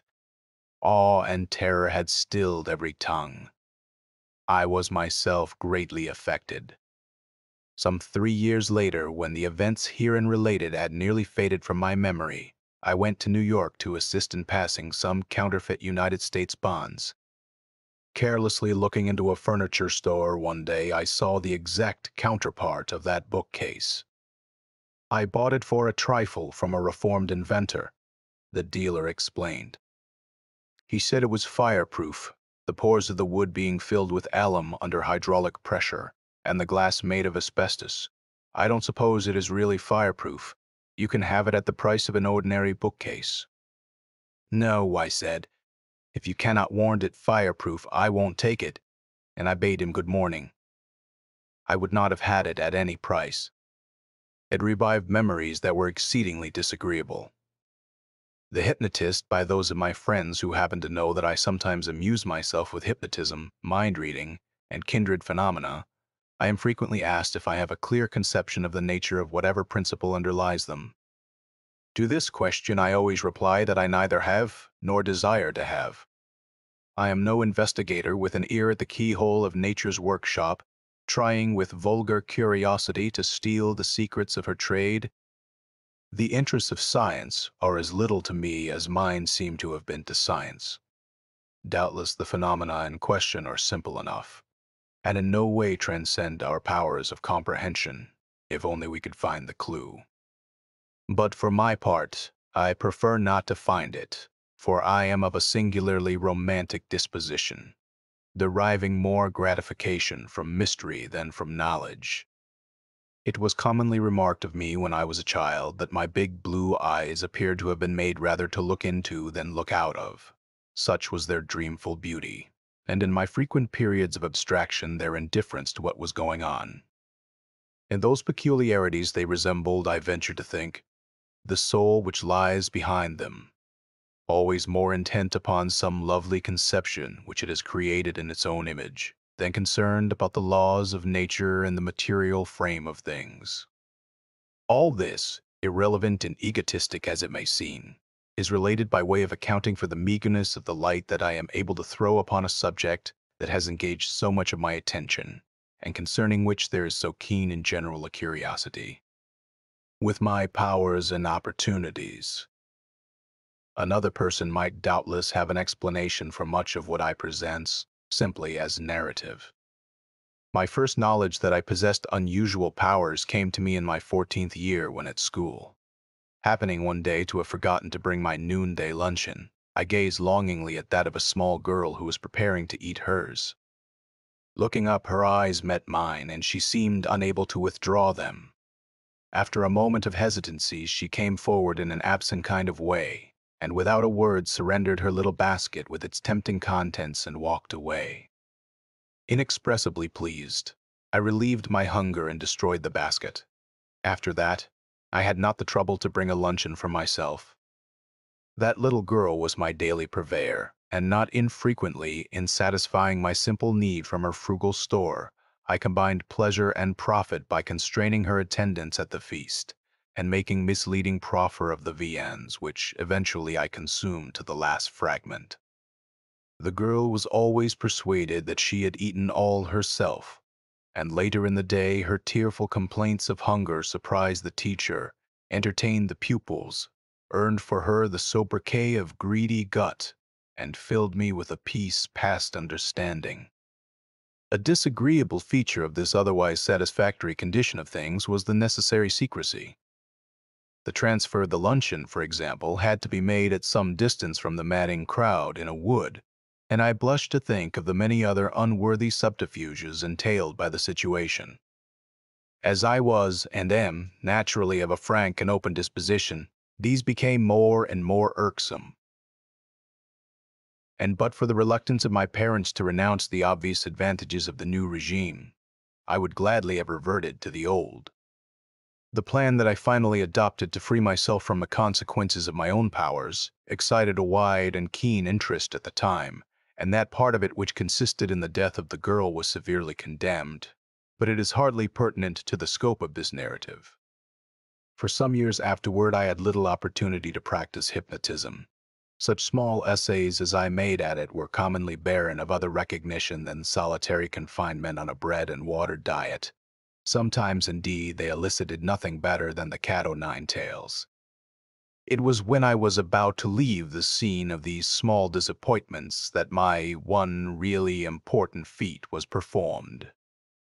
I had been called into the warden's office and given a suit of civilian's clothing, a trifling sum of money and a great deal of advice, which I am bound to confess was of a much better quality than the clothing. As I was passing out of the gate into the light of freedom, I suddenly turned and, looking the warden gravely in the eye, soon had him in control. "You are an ostrich," I said. At the post-mortem examination, the stomach was found to contain a great quantity of indigestible articles, mostly of wood or metal, stuck fast in the esophagus and constituting, according to the coroner's jury, the immediate cause of death, one door knob. I was by nature a good and affectionate son, but as I took my way into the great world from which I had been so long secluded, I could not help remembering that all my misfortunes had flowed like a stream from the niggard economy of my parents in a matter of school luncheons, and I knew of no reason to think they had reformed. On the road between Succotash Hill and South Asphyxia is a little open field which once contained a shanty known as Pete Gilstrap's place, where that gentleman used to murder travelers for a living. The death of Mr. Gilstrap and the diversion of nearly all the travel to another road occurred so nearly at the same time that no one has ever been able to say which was cause and which effect. Anyhow, the field was now a desolation, and the place had long been burned. It was while going afoot to South Asphyxia, the home of my childhood, that I found both my parents on their way to the hill. They had hitched their team and were eating luncheon under an oak tree in the center of the field. The sight of the luncheon called up painful memories of my school days and roused the sleeping lion in my breast. Approaching the guilty couple who had once recognized me, I ventured to suggest that I share their hospitality. "Of this cheer, my son," said the author of my being, with characteristic pomposity which age had not withered, "there is sufficient for but two. I am not, I hope, insensible to the hunger light in your eyes, but my father has never completed that sentence.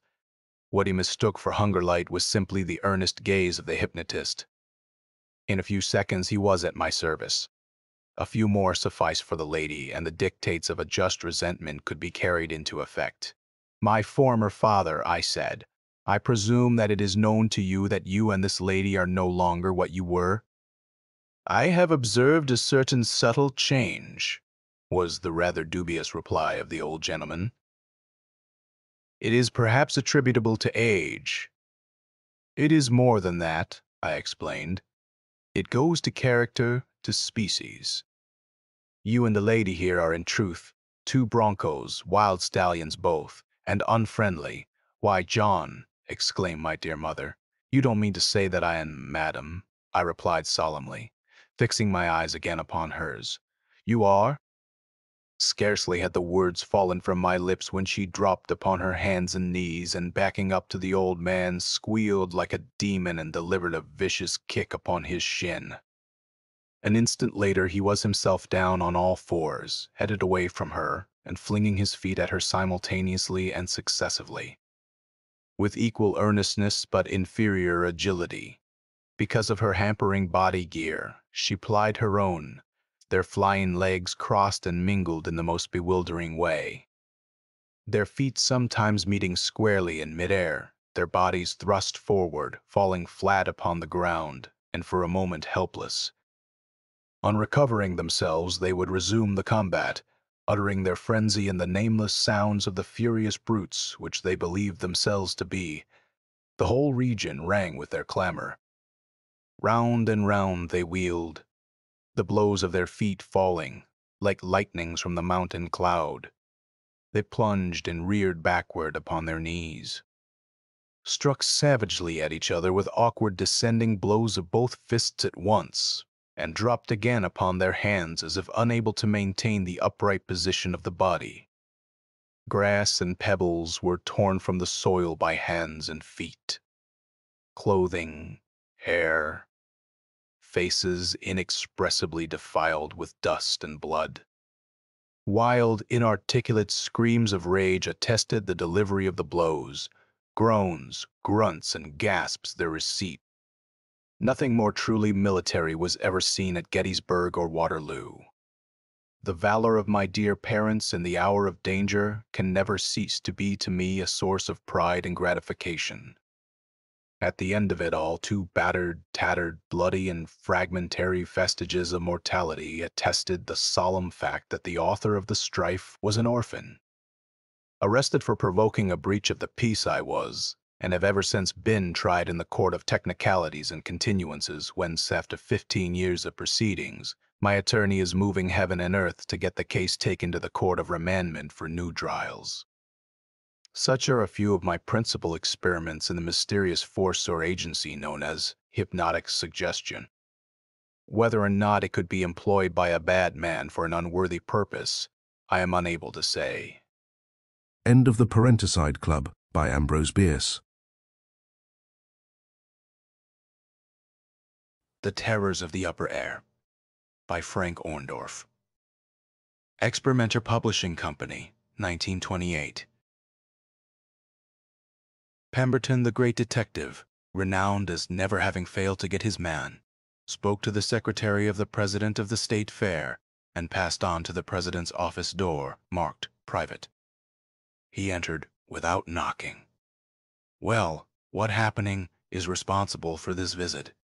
The president sprang up and grasped Pemberton's hand and pulled a chair out for him.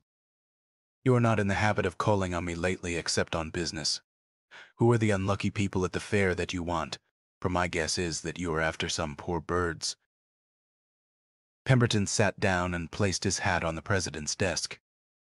You are right to call them birds. I am after your human birds, and they can't particularly be called poor. Not now, anyhow. What? Exclaimed the president, as he half rose in his seat. Surely you are not after Kidwell and Dexter, the aviators who are flying for the fair. The very two men I am after. But what have they done? It must be something serious. It is serious. You remember the Windsor Bank robbery of over a week ago, where the cashier was killed and nearly $500,000, mostly in large bills, was stolen. The two men who did the job escaped in an auto. They were chased to a large wooded tract just about nightfall. When the pursuers closed in, they found the car, but the men and the money were gone. I remember that, and also the mystery of their escape from the hundreds of men that surrounded the woods. They did not escape through this fence of men, but over them. As soon as I had gone over the ground, I found tracks of where an aeroplane had made a short run in a break in the woods, and could easily have shot upwards above the trees and away. The place was far enough from the edge of the woods to enable the roar of the motor to go unheard as the two men fled away in the night. The run to the woods in the flight in the airplane was most likely planned ahead by the two men, and would have remained undiscovered had it not been for a mark made in the soft ground by two small cuts in one of the airplane tires. It was 1 chance in 1,000 that we ever found the aeroplane tracks, and 1 in 1,000,000 that had left the print of these two small cuts in the tire's tread. Hundreds of airplanes are being driven across that part of the country each day, and it would have been practically impossible to find the one that made the track if it had not been for the two small cuts. My men have informed me that the aeroplane of Kidwell and Dexter has a tire on it, with two small cuts the same size and distance apart as the two marks left in the woods. I have just arrived, and we expect to arrest the two aviators within the next few minutes. I thought I would notify you first, as I realize it will stop your exhibition flight for the fair. If these two men are murderers and robbers, as you state, I want you to arrest them at once. Exhibition flight or no exhibition flight, you will have to hurry or wait until... Listen. The president broke off and turned his head to one side to hear better. A roar of a multitude, cheering, came to the two listening men. The huge crowd at the grandstand were splitting the air with deafening cheers for something. They are up and off, the president continued after listening a while. You will have to wait until they come down. They are up to beat the world's highest altitude record. Here is one of our advertisements for today. Read it. Pemberton took the paper that was handed him and read the following. Pemberton handed the paper back and inquired, "How long will it take them to make the flight?" "About 2 or 3 hours is all they figured they would need," he answered. Pemberton decided to go to the receiving station to listen, and the president went with him. The two men made their way across the crowded fairgrounds until they came in front of the large grandstand. Here, a crowd of several thousand people were jammed around a platform on which were a few men and a table of instruments, the largest part of which were 4 huge phonograph-like horns that faced in 4 directions. They made their way through the crowd and had just climbed to the platform when a voice issued from the horns. The words were, "Have just reached 3,000 feet." Looking upwards, Pemberton could see a speck circling above and rapidly growing smaller. It was the aeroplane winging its way ever higher and higher. He leaned over to the president. "How is it we can hear their voices and cannot hear the roar of the motor on the ground?" It was impossible to hear a voice because of the deafening roar of an aeroplane motor. The president leaned over and tapped one of the men on the shoulder, who was tinkering with the instrument, and said, "Billy, tell Mr. Pemberton here about the wireless telephone. Tell him why one can hear a voice from above and yet not hear the roar of the motors." Billy dropped into a chair next to Pemberton and, keeping one eye on the instrument, explained, "Darby Kidwell and Dexter are using the same kind of wireless telephone instruments that our aviators in France had begun to use when the war ended, to communicate with each other and with headquarters. You know, sound is vibration of the air, and travels in waves and in a straight line, unless turned aside by something. The aviator's instrument is like a helmet and covers most of his head.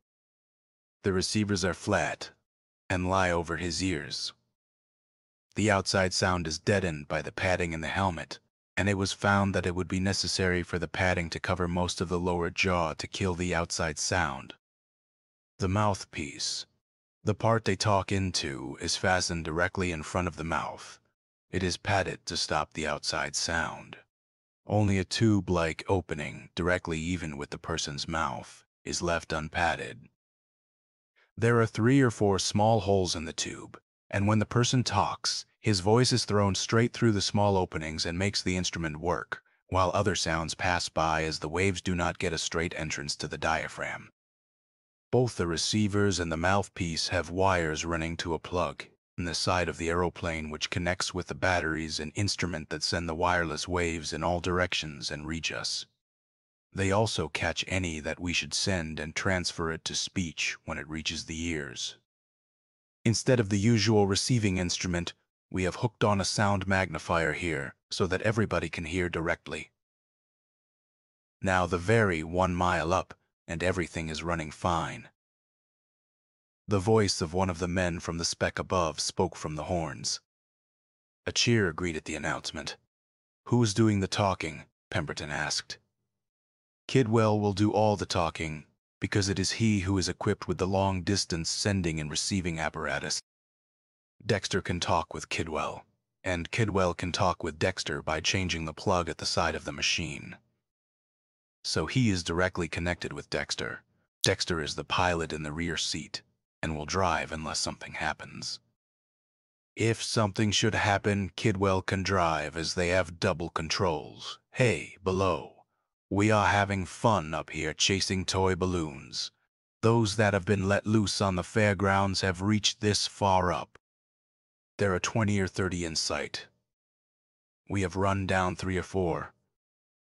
One was thrown back by the propeller's draft and hit old Dex on the head and busted. He would have jumped out of his seat if he were not tied down with a safety belt. Thought part of the machinery had hit him, I guess. We are climbing in circles and staying over the fairgrounds as nearly as we can. The hand on our instrument is gradually crawling near 2 miles, and we can begin to tell it is getting very cold. We feel sorry for you poor land mortals below, sweating in that 10 degrees in the shade. But say, you don't have to stay in the shade. Ha! The sound of Kidwell's laughter from 2 miles above roared through the horns. It ceased, and no other sound came from above for several minutes. Got another balloon. Caught it alive this time, going to tie my pipe to it and drop it overboard. The pipe will pull it down. Tell the kids down there. I will give $5 to the one who gets it, and I will wring their necks if any of them busts my pipe. Here she goes. Cheers and laughter greeted this last announcement, and many small boys jammed in the crowd began to crowd and squirm frantically to get out into the center field where they could watch for Kidwell's pipe pulling a toy balloon down. You, below. We are going to have trouble in just a minute. Saw several balloons above us snatched and rushed east at a speed that makes us look like a snail. It's one of those terrific wind currents that different persons have discovered 2 or 3 miles up. We will be okay when we get in it, but going from slow to fast air is going to give us some rough riding. We are starting. I can feel our old machine beginning to pitch. Here we go. God. We are pitching and spinning like a leaf. We are on our tail. Now we are upside down. Over we go sideways. Now we are level. Whew! We just made a complete flip-flop.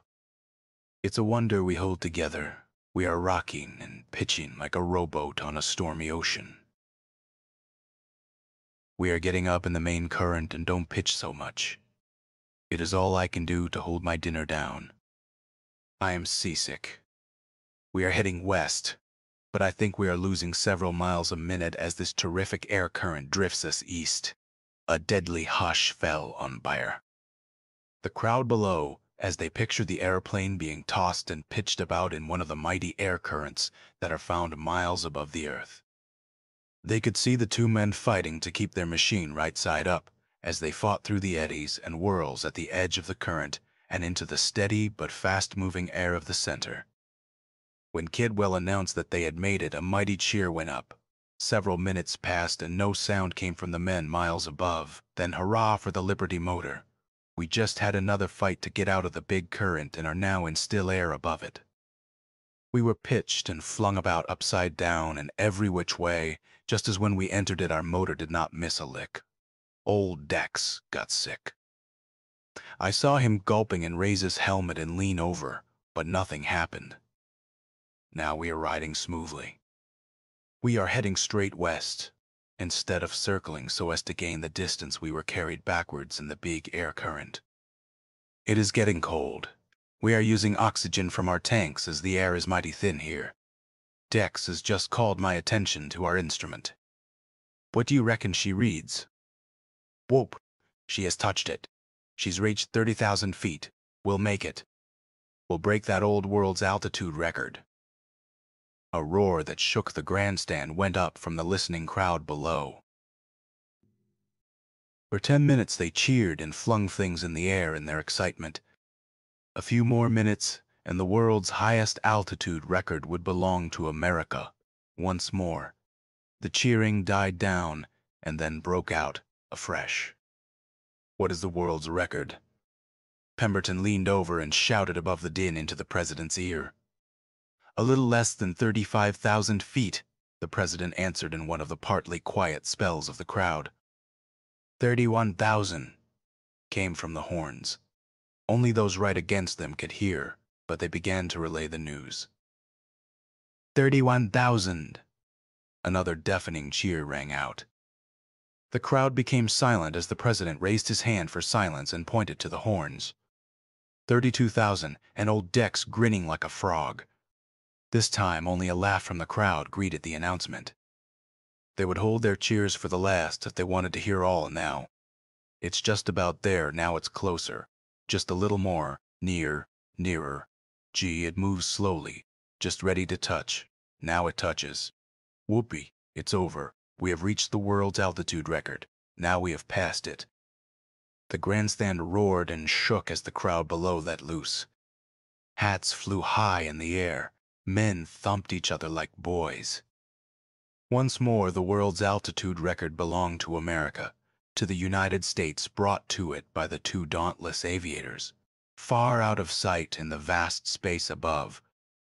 Those in the grandstand began to stamp and shout in unison, and stopped only when the stand threatened to break under the strains of the thousands of thumping feet. At the rear of the mass of people, a boy with a toy balloon struggled to get through to the platform. "Hey, kid, look out or you'll get hurt, crowding in like that," a man addressed him. "I caught the pipe," the boy cried as he held aloft a pipe tied to the balloon string. "Kidwell's pipe! Kidwell's pipe!" the man shouted as he gathered the boy up and held him above the crowd's head. From hand to hand they passed the boy to the platform, where the president of the fair met him and led him to the front of the platform, where the boy held up the toy balloon with the pipe tied to it. The boy was still panting, for he had caught the pipe nearly a quarter of a mile away and had run all the way back to the crowd, while other boys chased him. The president took a $5 bill from his pocket and gave it to the boy and took possession of the pipe. The boy struck through the crowd, headed for the refreshment stands while the president returned to his seat. 40,000 feet up, and cold as 50 North Poles. The people became quiet with awe. Not satisfied with breaking the world's altitude record, these two daredevils were steadily climbing higher and higher. 40,000 feet miles high. How far would they go?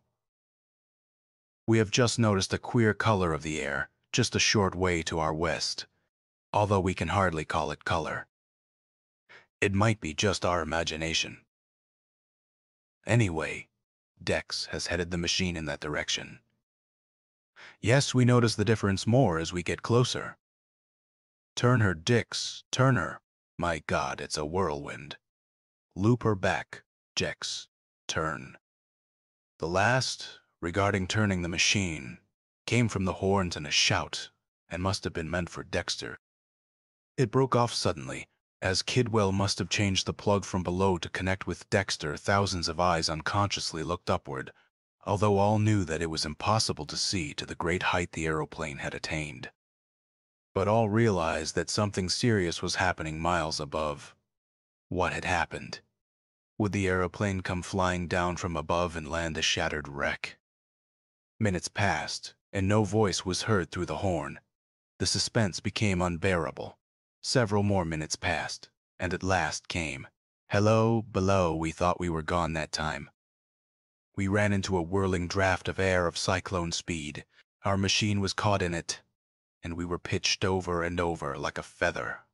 Whirling, tossing, and tumbling, we were flung up, and up. We don't know how far up we are now, because we were carried upward for many minutes at many miles a minute. Our instrument only registers 60,000 feet, and the hand reached that mark long before we were pitched out of the whirling mass and into still air. The current seems to come up and then turn east, and we were flung to the top side. We must be 15 or 20 miles high, way above any height we dreamed a person could fly. Our motor does not run as smoothly as it did below, but it is doing fairly well. We still have to use our own supply of oxygen. The movements of the machine are rather slow and sluggish. It might be that we are flying in air, hurled up in that mighty, up-rushing funnel of air from below. We cannot understand it. We are circling about, getting our nerve back to make a dive for the earth. If we get through the high eastward current of air and miss the upward whirlwind, we will be okay. If we hit the upward whirlwind, we will be flung back like a leaf. We can feel the intense cold through all our furs. It must be 50 degrees below zero. Nothing but space, space, space, as far as you can see, and in every direction. You feel like loosening your belt, stepping on the edge of the machine and stepping off into nothing. You feel as though there were no world, no God, no. The voice broke off, and then continued with a note of excitement in it. We have made a discovery. There are clouds up here. Dex just pointed several out to me, and we are headed for them. They seem very dense as we get nearer. For several minutes the voice stopped, and those below talked in suppressed excitement. They were past the cheering stage now. What had happened miles above the earth had made them curious and started them thinking. Then the voice came quivering, with a tone of excitement. People below, I am going to make a statement to you that will seem unbelievable, a statement that will upset all past theories of the upper air. If I were not sure of bringing down proofs of my statements, I would not make it, and I don't even ask you to believe it until we come back. People below, there is vegetable and animal life here. We are now flying above a floating island of vegetable substance, while around us and above are hundreds of other floating islands of the same substance. I have managed to catch a small handful of the substance as it floated in the air between the larger bodies of the same thing. It is nearly transparent, but has a pale greenish color. It is spongy and tough, being made up of a rubber-like material full of thousands of small gas pockets. It must be this gas that keeps it afloat at this great height. It grows on long rope-like branches, like sea kelp or some kind of moss. What we took for clouds were great masses of this plant matted together and floating about. I believe we could walk on these islands, but it would be impossible to land our aeroplane, for it would sink too deep to get it out again. We have seen a small bat-like animal fly from one island to another. Another of the same kind of creatures is flying alongside us and keeps turning its head to watch us, as though it wonders what we are. I believe it is as much surprised to see us as we are to see it. Dex has just notified me that he will try to run it down and wants me to catch or kill it. We must bring down proofs, or we would never dare tell of such things as are up here. Here we go. We are after the bat-like animal. Zip. The blamed little thing is gone. It was just fooling along with us, and when we whirled to reach it, it shot away like a bullet. They are too speedy for us to run down. I was close enough to see that it was nearly the size and shape of a bat, except that it had a head like a bird with large owl-like eyes, and had a beak instead of a mouth with teeth. It was of the same pale, sickly green, like the plants we have found. Dex has spied something else ahead and is pointing for me to see, but I fail to make it out.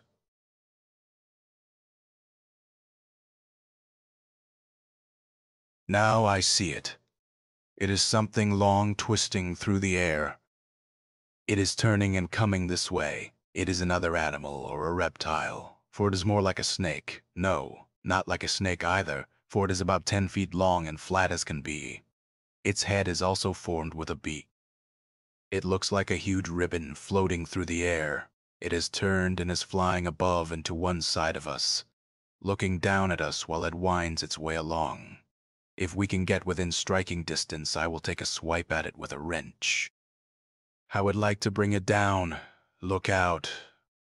Jax, now hold her steady. The last came in a shouted command and must have been meant for Dexter. Then, that queer snake-like thing turned and in a flash had straightened out in a line and shot down on us like a bullet. It hit the top of our right wing and went through as though the wing were a spiderweb. Then it struck one of our stay wires and was split long ways for a foot or more.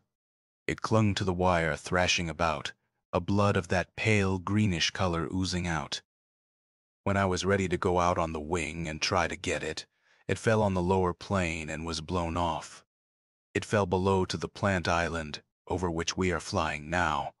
If it had struck either of us, it would have been death. A short distance more and we will make the dive for Earth, as our oxygen supply is getting low. I have been catching stray pieces of the plants of which the islands are made and have a bunch packed in the bottom of my cockpit. There is also a large bunch caught in the wires of our left wing, and several small bunches caught in other places. These might hold fast until we get down. I have been wondering if the change of pressure on the plant and animals, if we can catch any animals to bring down, will cause them to contract. The effect on them should be just the opposite of the effect on the fish that have been brought up from 2 miles or more under the sea. When they came up, the pressure was so much less that some swelled up and exploded. I believe these animals would be pressed together more if brought to the denser air of the Earth's surface. This plant up here might be made good use of below at some future time, and if, of all the sights, what monsters! What fierce fighting monsters! Look at the great gashes they are tearing in each other. They can't last. Oh, I forgot. You below. We just turned the half. Circle around the end of a medium-sized floating island and have come upon one of the most awful battles between two of the biggest and fiercest of monsters. One is like a large flying alligator, except that it has a huge beak and large bat-like wings. The other is shaped like an octopus, but has flat arms and 2 large balloon-like appendages on its back. It has a hellish beak. They are closed in one biting, clawing, and choking mass. We are circling them and watching. The flying alligator just laid open one of the devil fish of the air's balloons. It shrank as though it were full of gas. Now they are whirling on the air so fast you can hardly tell what is happening. The alligator has lost the use of one of its wings. The octopus has wrapped several of its arms around it. They are starting to sink. They're dropping. 2 of the arms bitten off. Everything up here is that sickly green. Both monsters are that color, and they are bleeding the green blood. If it is blood, they are now covered with gashes all over their bodies. They can't last much longer. There goes the other balloon. It shrinks. Now they are falling. They don't stop fighting. We are following them down and still circling around them. The 2 fighting air demons have fallen on the big island below us. They are hardly able to move. The alligator devil is now on top and rending the octopus to shreds. Its days are over. The flying alligator, for I don't know what else to call it, is victor. But it will never be able to fly again. One wing is completely torn in shreds, and the other is not much better. Its body is full of big wounds. The din of their screams and clashing of their beaks must have been awful. Where they came from or what they were fighting about, we do not know. It was one of the most horrific and most awe-inspiring sights man ever witnessed. The flying alligator has risen on its hind legs and is trying to lunge itself into the air, but it can only flutter like a broken-winged bird. It is giving out its cry, as we can see by the motion of its beak. Dex shut off the motor for an instant and drifted close over its head. It uttered a piercing scream like 1,000 wildcat whistles and lunged up for us. I hate to think what would have happened if it had been able to fly. I believe it would have rent us in pieces in a second. We are leaving here right now, for Dex has pointed out another flying alligator about a mile away, which is coming this way. It must be answering the wounded one's cries. It is traveling fast and coming from the north. We can see its giant, bat-like wings beating the air, and it rises and falls at each stroke. We are speeding westward, and as soon as we reach the edge of this extra-large floating island over which we are flying, we will dive for the earth. We cannot see the edge, but it cannot be over a mile or so.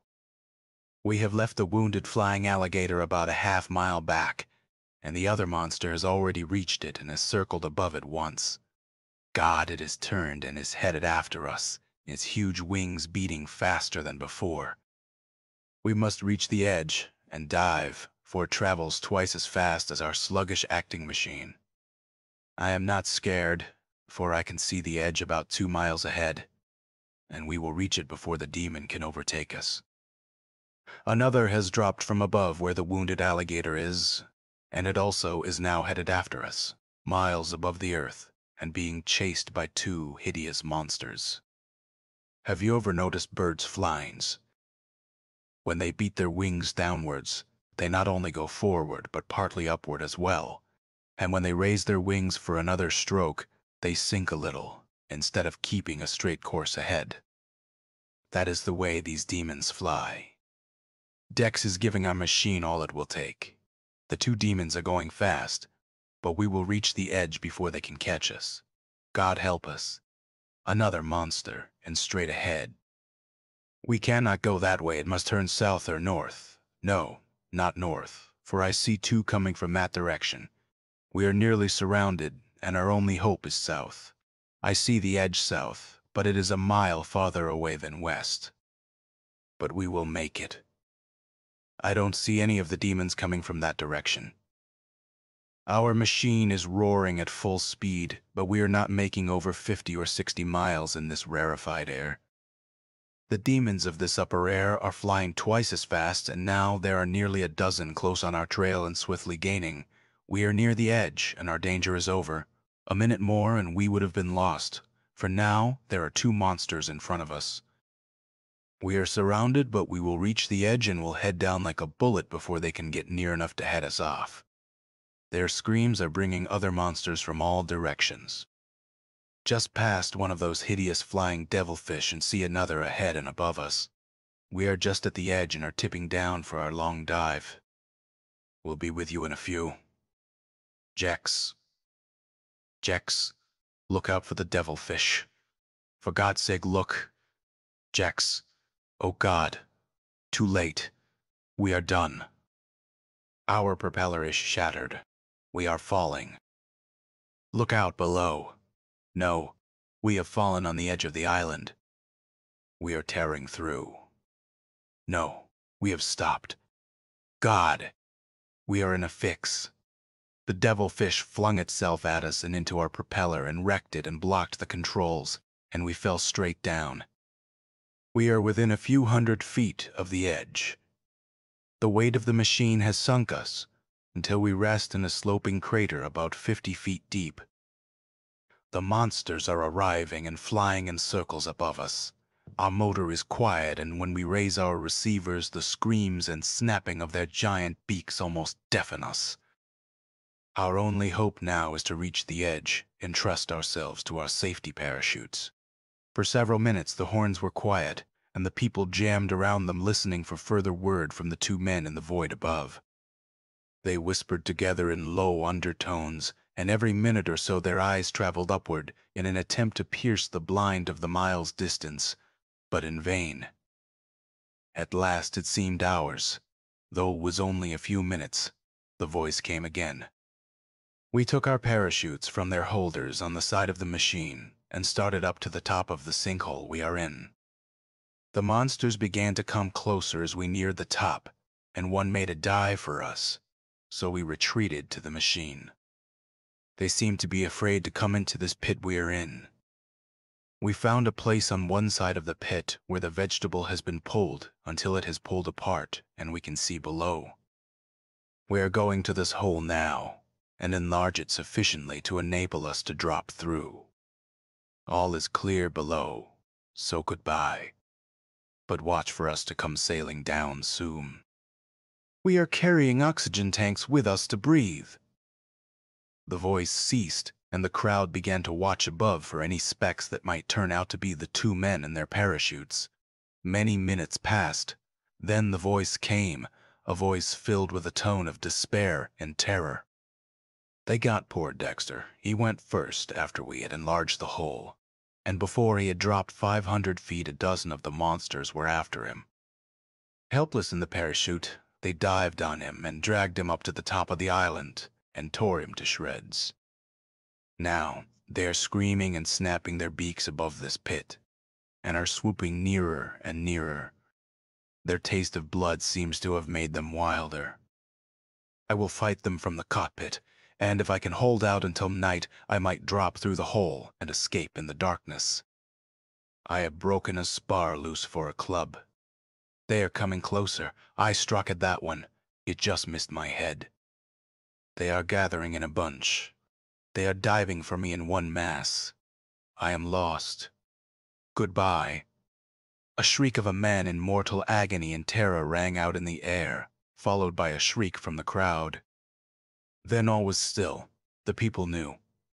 All was over in the far upper air. Men stood gazing upward, ghastly white, while women buried their faces in their hands and wept. A dull thud was heard at the far side of the infield, and people began to gather there on a run. A hole showed where something had fallen with enough force to bury itself. Hurriedly digging, they unearthed an oxygen tank, one of the tanks that Kidwell and Dexter had taken up with them. A cry from some people as they pointed aloft drew thousands of eyes in that direction. Fluttering and falling, something was coming down. Several hands grabbed it as soon as it came within reach.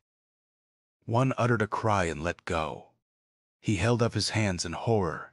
They were wet with fresh blood. A broken and torn part of an aeroplane wing, spattered with red blood, fell. Kidwell and the aeroplane must have been torn to pieces by the demons of the far upper air, and the tank and pieces of the plane scattered over the edge of the floating vegetable island must have fallen to earth. Another shout, and once more all looked aloft. The air was full in all directions, with thousands of fluttering pieces that looked like paper. When they fell among the crowd, a shout of surprise went up. Money! Money! $1 bills. Over the ground for miles around the fairgrounds there fell a shower of $1 bills. This was the last thing ever heard or seen of the two men in the aeroplane. A few weeks later, Pemberton and the president of the state fair were talking in the president's office. The president spoke. I have had 2 different planes up since Kidwell and Dexter were lost. The men went armed with shotguns and prepared for trouble. They were unable to find any upward current of air, and they cruised all around in search of it. I am informed, though, that such a current would not necessarily always be in the same place, else it might stop altogether, just like winds near the earth. I have given up hope of anybody reaching the scene of the awful tragedy above, if there ever was an awful tragedy above, Pemberton added. The president looked at him in blank surprise. What? I say, if there ever was an awful tragedy above, if Kidwell and Dexter ever did get over 2 or 3 miles high, what? Don't you think that Kidwell and Dexter were killed by the monsters many miles above the earth, as they described? Why do you think they weren't? Pemberton slowly answered. I don't know what to think. There is no reason for my doubting the truth of their death miles above the earth. I have gone over it all hundreds of times. Yet I cannot make up my mind whether far above float the remains of 2 of the bravest men, or whether far away on the earth's surface are 2 of the slickest rascals that ever lived. Did what Dexter described really happen, or did they fly above out of our sight and concoct the story? Did they cast down an oxygen tank, smear blood on a piece of plane that they might have taken with them for the purpose, and cast it down to fool us?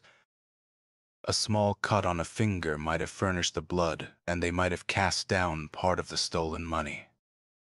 Why did only $1 bills come down? Where are the $500,000 of large bills? They could be floating far above with the wrecked plane. Where is the upward whirlwind? Still, it might have moved or died out. We might have listened to one of the most awful death struggles, or we might have been the victims of one of the cleverest jokes ever played on the public. And the men escaped with $500,000. Who knows? End of The Terrors of the Upper Air by Frank Orndorff.